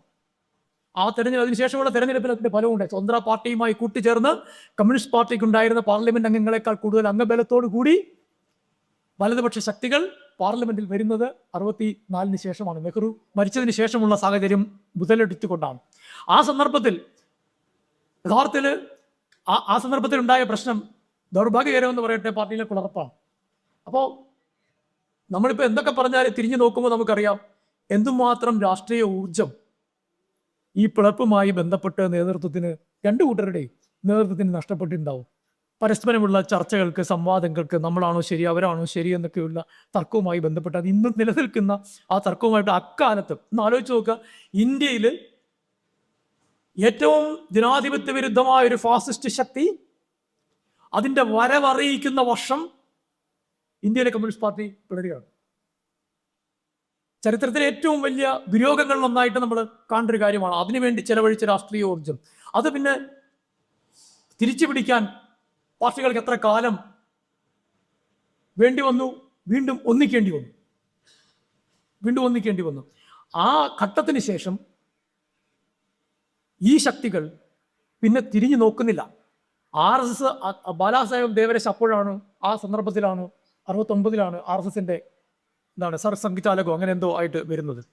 വന്നോടുകൂടി തന്നെ അദ്ദേഹം ഭരണം പിടിക്കാനുള്ളൊരു സാഹചര്യം, കോൺഗ്രസിനെ തകർത്താൽ ഹിന്ദുത്വ ശക്തികൾക്ക് ഭരണം പിടിക്കാനുള്ള സാഹചര്യം ഇന്ത്യയിൽ ഉണ്ട് എന്ന് മനസ്സിലാക്കി കോൺഗ്രസിൽ നിന്ന് പിളർന്നുപോയ പിന്തിരിപ്പൻ പ്രതിലോമ ശക്തികളെയും മറ്റുള്ളവരെയും ജയപ്രകാശ് നാരായണനുമായി കൂട്ടിച്ചേർത്ത് ഒരു മുന്നണി ഉണ്ടാക്കി ഇന്ത്യയിലുടനീളം തന്നെ കലാപങ്ങൾ അഴിച്ചുവിടുകയാണ് ചെയ്യുന്നത്. ഞാൻ മുമ്പ് പറഞ്ഞിട്ടുള്ള കാര്യമായതുകൊണ്ട് ഞാനത് ആവർത്തിക്കുന്നില്ല, കാരണം പലപ്പോഴും തെറ്റിദ്ധരിക്കപ്പെടാൻ ഇടയുണ്ട് ഇങ്ങനെ പറയുന്നത്. പക്ഷേ 70കളിലെ ഇത് ഞാൻ പറയുന്നതല്ല, ഘനശ്യാം എന്ന് പറയുന്ന ഷാ എന്ന് പറയുന്ന ചിന്തകൻ, എഴുത്തുകാരൻ 1975 ഗുജറാത്തിൽ നടന്ന തെരഞ്ഞെടുപ്പുമായി ബന്ധപ്പെട്ട് ഒരു ലേഖനം എഴുതിയിട്ടുണ്ട്. ഗുജറാത്തിൽ തെരഞ്ഞെടുപ്പ് നടക്കുന്ന എപ്പോഴാണ്? ഗുജറാത്തിൽ തെരഞ്ഞെടുപ്പ് നടക്കുന്ന 1975 മെയ്യിലാണ്, ജൂണിലാണ് അവിടെ ജനതാ മോർച്ച അധികാരത്തിൽ വരുന്നത്. അതായത് അടിയന്തരാവസ്ഥ പ്രഖ്യാപിക്കുന്നതിന് മുമ്പ്, അടിയന്തരാവസ്ഥ കൊണ്ടല്ല, അടിയന്തരാവസ്ഥ പ്രഖ്യാപിക്കുന്നതിന് മുമ്പ് ഗുജറാത്തിൽ ജനതാ മോർച്ച എങ്ങനെയാണ് അധികാരത്തിൽ വന്നത് പറഞ്ഞിട്ടുണ്ട് അദ്ദേഹം. ജഗ്ജീവൻ റാമിനെ കല്ലെറിഞ്ഞു, വലിച്ചു താഴെയിട്ടു. ഇന്ദിരാഗാന്ധിയെ കല്ലെറിഞ്ഞു, കോൺഗ്രസിനെ യോഗങ്ങൾ നടത്താൻ സമ്മതിച്ചില്ല. അദ്ദേഹം എഴുതിയിരിക്കുന്നതാണ്, APW എഴുതിയ ലേഖനമാണ്, അന്ന് എഴുതിയ ലേഖനമാണ്. RSSും അതിന്റെ വിദ്യാർത്ഥി സംഘടനയും യുവജന സംഘടനകളും എല്ലാം കൂടി ചേർന്ന് ജയപ്രകാശ് നാരായണന്റെ പേര് പറഞ്ഞ് അദ്ദേഹം ഒരുപക്ഷെ അത്രയും സൂക്ഷ്മമായി അതിനെക്കുറിച്ച് ആലോചിച്ചിട്ടുണ്ടാവില്ല. എങ്കിൽ പോലും അതിന്റെ പേര് പറഞ്ഞ് കലാപം അഴിച്ചു വിടുകയും കോൺഗ്രസിന് പ്രവർത്തിക്കാൻ പോലും പറ്റാത്ത സാഹചര്യം ഉണ്ടാക്കുകയും ചെയ്തുകൊണ്ടാണ് ഗുജറാത്തിൽ ജയിക്കുന്നത്. അതിനുശേഷമാണ് അടിയന്തരാവസ്ഥ പ്രഖ്യാപിക്കുന്നത്. അവിടെ നിൽക്കട്ടെ, 19 മാസത്തെ കാര്യം അവിടെ നിൽക്കട്ടെ. അതിനുശേഷം തെരഞ്ഞെടുപ്പ് നടന്നല്ലോ. അതിനുശേഷം തെരഞ്ഞെടുപ്പ് നടന്നപ്പോൾ എല്ലാവരും നമ്മളോട് പറയുന്നത് എന്താണ്? അതിനുശേഷം നടന്ന തിരഞ്ഞെടുപ്പിൽ കേരളം ഒഴിച്ച് ബാക്കി എല്ലാ സ്ഥലത്തും പ്രതിപക്ഷം ജയിച്ചിരിക്കുന്നു. ശരിയല്ല. കേരളം മാത്രമല്ല, തമിഴ്നാട്ടിൽ കോൺഗ്രസും സഖ്യശക്തികളുമാണ് ജയിച്ചത്. കർണാടകത്തിൽ കോൺഗ്രസും സഖ്യശക്തികളുമാണ് ജയിച്ചത്. ആന്ധ്രാപ്രദേശിൽ കോൺഗ്രസും സഖ്യശക്തികളുമാണ് ജയിച്ചത്. ആസാം അടക്കമുള്ള നോർത്ത് ഈസ്റ്റേൺ വടക്കുകിഴക്കൻ സംസ്ഥാനങ്ങളിൽ കോൺഗ്രസ് ആണ് ജയിച്ചത്. എവിടെയാണ് കോൺഗ്രസ് തോറ്റത്? ഉത്തരേന്ത്യയിൽ മാത്രം. പക്ഷെ അവിടെയാണ് കൂടുതൽ MP-മാരുള്ളൂ. എന്തുകൊണ്ടാണ് ഉത്തരേന്ത്യയിൽ തോറ്റത്? കാരണം നോർത്ത് ഈസ്റ്റേൺ പ്രദേശങ്ങളിലും ദക്ഷിണേന്ത്യയിലും അന്ന് RSS ഉണ്ടായിരുന്നില്ല. RSSന്റെ ഗ്രാസ് റൂട്ട് ലെവൽ പ്രവർത്തനങ്ങൾക്കുള്ള സാധ്യത ഉണ്ടായിരുന്നു. അവർക്ക് സംഘടനാ ശക്തി ഉണ്ടായിരുന്നില്ല. RSS ഇല്ലാതിരുന്ന പ്രദേശങ്ങളിലെല്ലാം തന്നെ കോൺഗ്രസ് തന്നെയാണ് ജയിച്ചത്, അടിയന്തരാവസ്ഥ ഉണ്ടെങ്കിലും ഇല്ലെങ്കിലും. അത് കഴിഞ്ഞ് മൂന്നാമതൊരു കാര്യം കൂടി ഞാൻ പറയാമല്ലോ. തെരഞ്ഞെടുപ്പ് കഴിഞ്ഞു, റായ്ബറേലിയിൽ ഇന്ദിരാഗാന്ധി തോറ്റു. ഇന്ദിരാഗാന്ധി വീണ്ടും ഇലക്ഷൻ നിൽക്കാനായിട്ട് എവിടെയാണ് വരുന്നത്? കർണാടകയിലെ ചിക്കമംഗ്ലൂരിലാണ് വരുന്നത്. അപ്പോഴെന്താണ്? അടിയന്തരാവസ്ഥ ഷോക്ക് കമ്മീഷനായി എന്ന് നമ്മൾ പറയുന്ന പോലെ, ഓനായി ഷൗഹ എന്ന് പറയുന്നത് പോലെ സകല താനും മലപ്പുറം കപ്പി എന്നൊക്കെ മലപ്പുറത്ത് പറഞ്ഞാൽ അടി കിട്ടുമെന്ന് എനിക്കറിയില്ല. എന്നാലും പറയുന്നതാണല്ലോ. എന്ന് പറയുന്നത് പോലെയുള്ള പ്രചണ്ഡമായ പ്രചരണങ്ങൾ നടക്കുന്ന സമയത്ത് കർണാടകയിൽ വന്ന് മത്സരിച്ച ഇന്ദിരാഗാന്ധി 1 ലക്ഷം വോട്ടിനാണ് ജയിക്കുന്നത്. ഈ അടിയന്തരാവസ്ഥ കഴിഞ്ഞ് അപ്പോഴും ജയിച്ചിട്ടില്ല. അന്ന് ഇവിടെ കഴക്കൂട്ടത്ത് നടന്ന് ഉപതെരഞ്ഞെടുപ്പിൽ AK ആന്റണിയാണ് ജയിച്ച് മുഖ്യമന്ത്രിയാകുന്നത്. കേരളത്തിൽ ഒന്നും സംഭവിച്ചിട്ടില്ല. ഇത് ചൂണ്ടിക്കാണിക്കുന്നത് എന്താണ്? 70കളിലെ ഹിന്ദുത്വ സമാഹരണം എന്ന് പറയുന്നത് ഉത്തരേന്ത്യയിൽ നടന്ന വളരെ പ്രധാനപ്പെട്ട ഒരു രാഷ്ട്രീയ പരീക്ഷണമായിരുന്നു. ആ രാഷ്ട്രീയ പരീക്ഷണത്തിന്റെ അടിസ്ഥാനത്തിലാണ് ഇന്ന് ഈ 2014 മുതൽ 12 കൊല്ലമായി മോഡി അധികാരത്തിലിരിക്കുന്നത്. അതിനിടയ്ക്ക് BJP അധികാരത്തിൽ വന്നത്. പല പ്രാവശ്യവും കോൺഗ്രസ് ഭരണങ്ങളെ വെല്ലുവിളിക്കാൻ അവർക്ക് സാധിച്ചത് ഈ 70കളിലെ രാഷ്ട്രീയ സമാഹരണം കൊണ്ടാണ്. 70കളിലെ ഈ രാഷ്ട്രീയ സമാഹരണത്തെ, ഹിന്ദുത്വത്തിന്റെ രാഷ്ട്രീയ സമാഹരണത്തെ മുൻകൂട്ടി കാണാൻ സാധിച്ചു. വലതുപക്ഷ പ്രതിലോമ ശക്തികളുടെ ഐക്യത്തെ മുൻകൂട്ടി കാണാൻ സാധിച്ചു എന്നുള്ളതാണ് ദാമോദരന്റെ ഏറ്റവും പ്രധാനപ്പെട്ട സംഭാവന എന്ന് പറയുന്നത്. അതുകൊണ്ടാണ് അദ്ദേഹം ഇതിനെ എതിർത്തത്. അല്ലെങ്കിൽ 50കളിൽ വേറെ ആരും ചെയ്യാത്തതുപോലെ, 60കളിൽ മറ്റാരും ചെയ്യാത്തതുപോലെ ഇത്ര കൃത്യമായി ഇതിന്റെ പുറകെ ലേഖനങ്ങൾ, ഉപരിലേഖനങ്ങൾ എഴുതുകയാണ്, പുസ്തകങ്ങൾ എഴുതുകയാണ്. അദ്ദേഹത്തിന്റെ മനസ്സിൽ ഇത് മാത്രമേ ഉള്ളൂ. ഈ ഹിന്ദുത്വ ശക്തികളെ എങ്ങനെ എതിർക്കാം, എവിടെയാണ് അവരെ എതിർക്കേണ്ടത്, ഏത് മർമ്മത്തിലാണ് അടിക്കേണ്ടത് എന്ന് നിരന്തരം ചിന്തിച്ചുകൊണ്ടാണ് അദ്ദേഹം ആ കാലഘട്ടം മുന്നോട്ട് കൊണ്ടുപോകുന്നത്. അതിൽ നിന്നൊരു ക്ലൂ പോലും എടുക്കാൻ ബഹുഭൂരിപക്ഷം പ്രവർത്തകർക്കും നേതാക്കൾക്കും അക്കാലത്ത് കഴിഞ്ഞില്ല എന്നുള്ളത് വളരെ ഖേദകരമായിട്ടുള്ള ഒരു വസ്തുതയാണ്. അത് അന്ന് മനസ്സിലാക്കിയിരുന്നെങ്കിൽ എല്ലാ രാഷ്ട്രീയ മുനയും, എല്ലാ രാഷ്ട്രീയ ശരങ്ങളും അതിനെ നേർക്ക് തൊടുക്കാൻ സാധിക്കുമായിരുന്നു. അദ്ദേഹത്തിന്റെ അത് ബലറാമിനെ പോലെയുള്ള നേതാക്കൾ അത് മനസ്സിലാക്കുന്നത്. അതുകൊണ്ടാണ് 80കളായപ്പോഴേക്കും ഇതിന്റെ കാര്യം പിടികിട്ടുന്നുണ്ട്. 80കളായപ്പോഴാണ് ബലറാമിനെ പോലുള്ളവർ വളരെ ശക്തമായിട്ട് ഇതിനെക്കുറിച്ച് എഴുതാൻ ആരംഭിക്കുന്നത്, പ്രത്യേകിച്ച് ഈ ദർശനങ്ങളെക്കുറിച്ചും അതിന്റെ ഭൗതികവാദപരമായ അടിത്തറകളെക്കുറിച്ചും ഒക്കെ. പക്ഷെ അപ്പോഴും ദാമോദരൻ അവശേഷിപ്പിച്ചു പോയ ഏറ്റവും പ്രധാനപ്പെട്ട സൈദ്ധാന്തിക പ്രവർത്തനം, അതായത് ഈ ഭൗതികവാദ ധാരകളെ ആശയവാദ ധാരകളാക്കി മാറ്റുന്ന പ്രക്രിയ എന്ന് പറയുന്നത് യഥാർത്ഥത്തിൽ ഇന്ത്യയിലെ ഹിന്ദുത്വത്തെ പ്രായോഗികമായി സ്ഥാപിക്കുന്നതിനുള്ള ഒരു സൈദ്ധാന്തിക പശ്ചാത്തലമാണ് എന്നുള്ളത് മനസ്സിലാക്കുന്നതിൽ നമ്മൾ പരാജയപ്പെട്ടു. അതാണ് ദാമോദരനെ മനസ്സിലാക്കുന്നതിൽ നമ്മൾ പരാജയപ്പെട്ടു എന്ന് പറഞ്ഞാൽ അദ്ദേഹത്തിന്റെ സമഗ്രമായ രാഷ്ട്രീയത്തെ മനസ്സിലാക്കുന്നതിൽ പരാജയപ്പെട്ടു എന്നുള്ള അർത്ഥത്തിലാണ്. അദ്ദേഹത്തെ വ്യക്തിപരമായും അദ്ദേഹത്തിന്റെ കോൺട്രിബ്യൂഷൻസ് നമ്മൾ മനസ്സിലാക്കുന്നില്ല എന്നുള്ള അർത്ഥത്തിലല്ല. ഒരു രാഷ്ട്രീയ സന്ദേശം ഉണ്ടായിരുന്നു, ഒരു രാഷ്ട്രീയ സമഗ്രത. മറ്റേതൊരു മാർക്സിസ്റ്റ് ചിന്തകനെയും പോലെ ദാമോദരന്റെ ചിന്തയിൽ ഒരു മാർക്സിസ്റ്റ് സമഗ്രത ഉണ്ടായിരുന്നു. ആ സമഗ്രത മനസ്സിലാക്കുന്നതിലാണ് യഥാർത്ഥത്തിൽ നമുക്ക് പാളിച്ച പറ്റിയത്.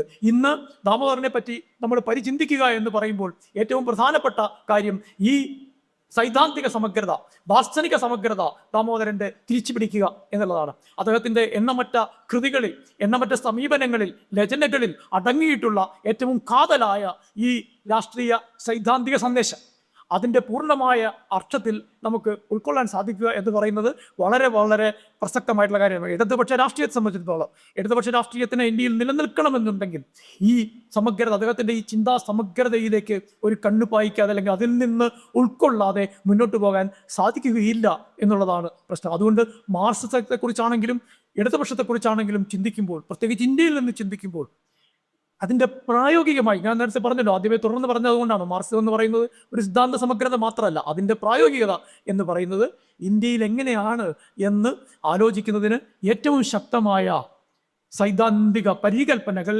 രാഷ്ട്രീയ സന്ദേശങ്ങൾ നമുക്ക് നൽകിയിട്ടുള്ള പ്രബുദ്ധനായ പ്രമുഖനായ ഒരു മാർക്സിസ്റ്റ് ചിന്തകനാണ് കെ ദാമോദരൻ എന്ന് മാത്രം പറഞ്ഞുകൊണ്ട് ഞാൻ അവസാനിപ്പിക്കാൻ മനസ്സിലാക്കും.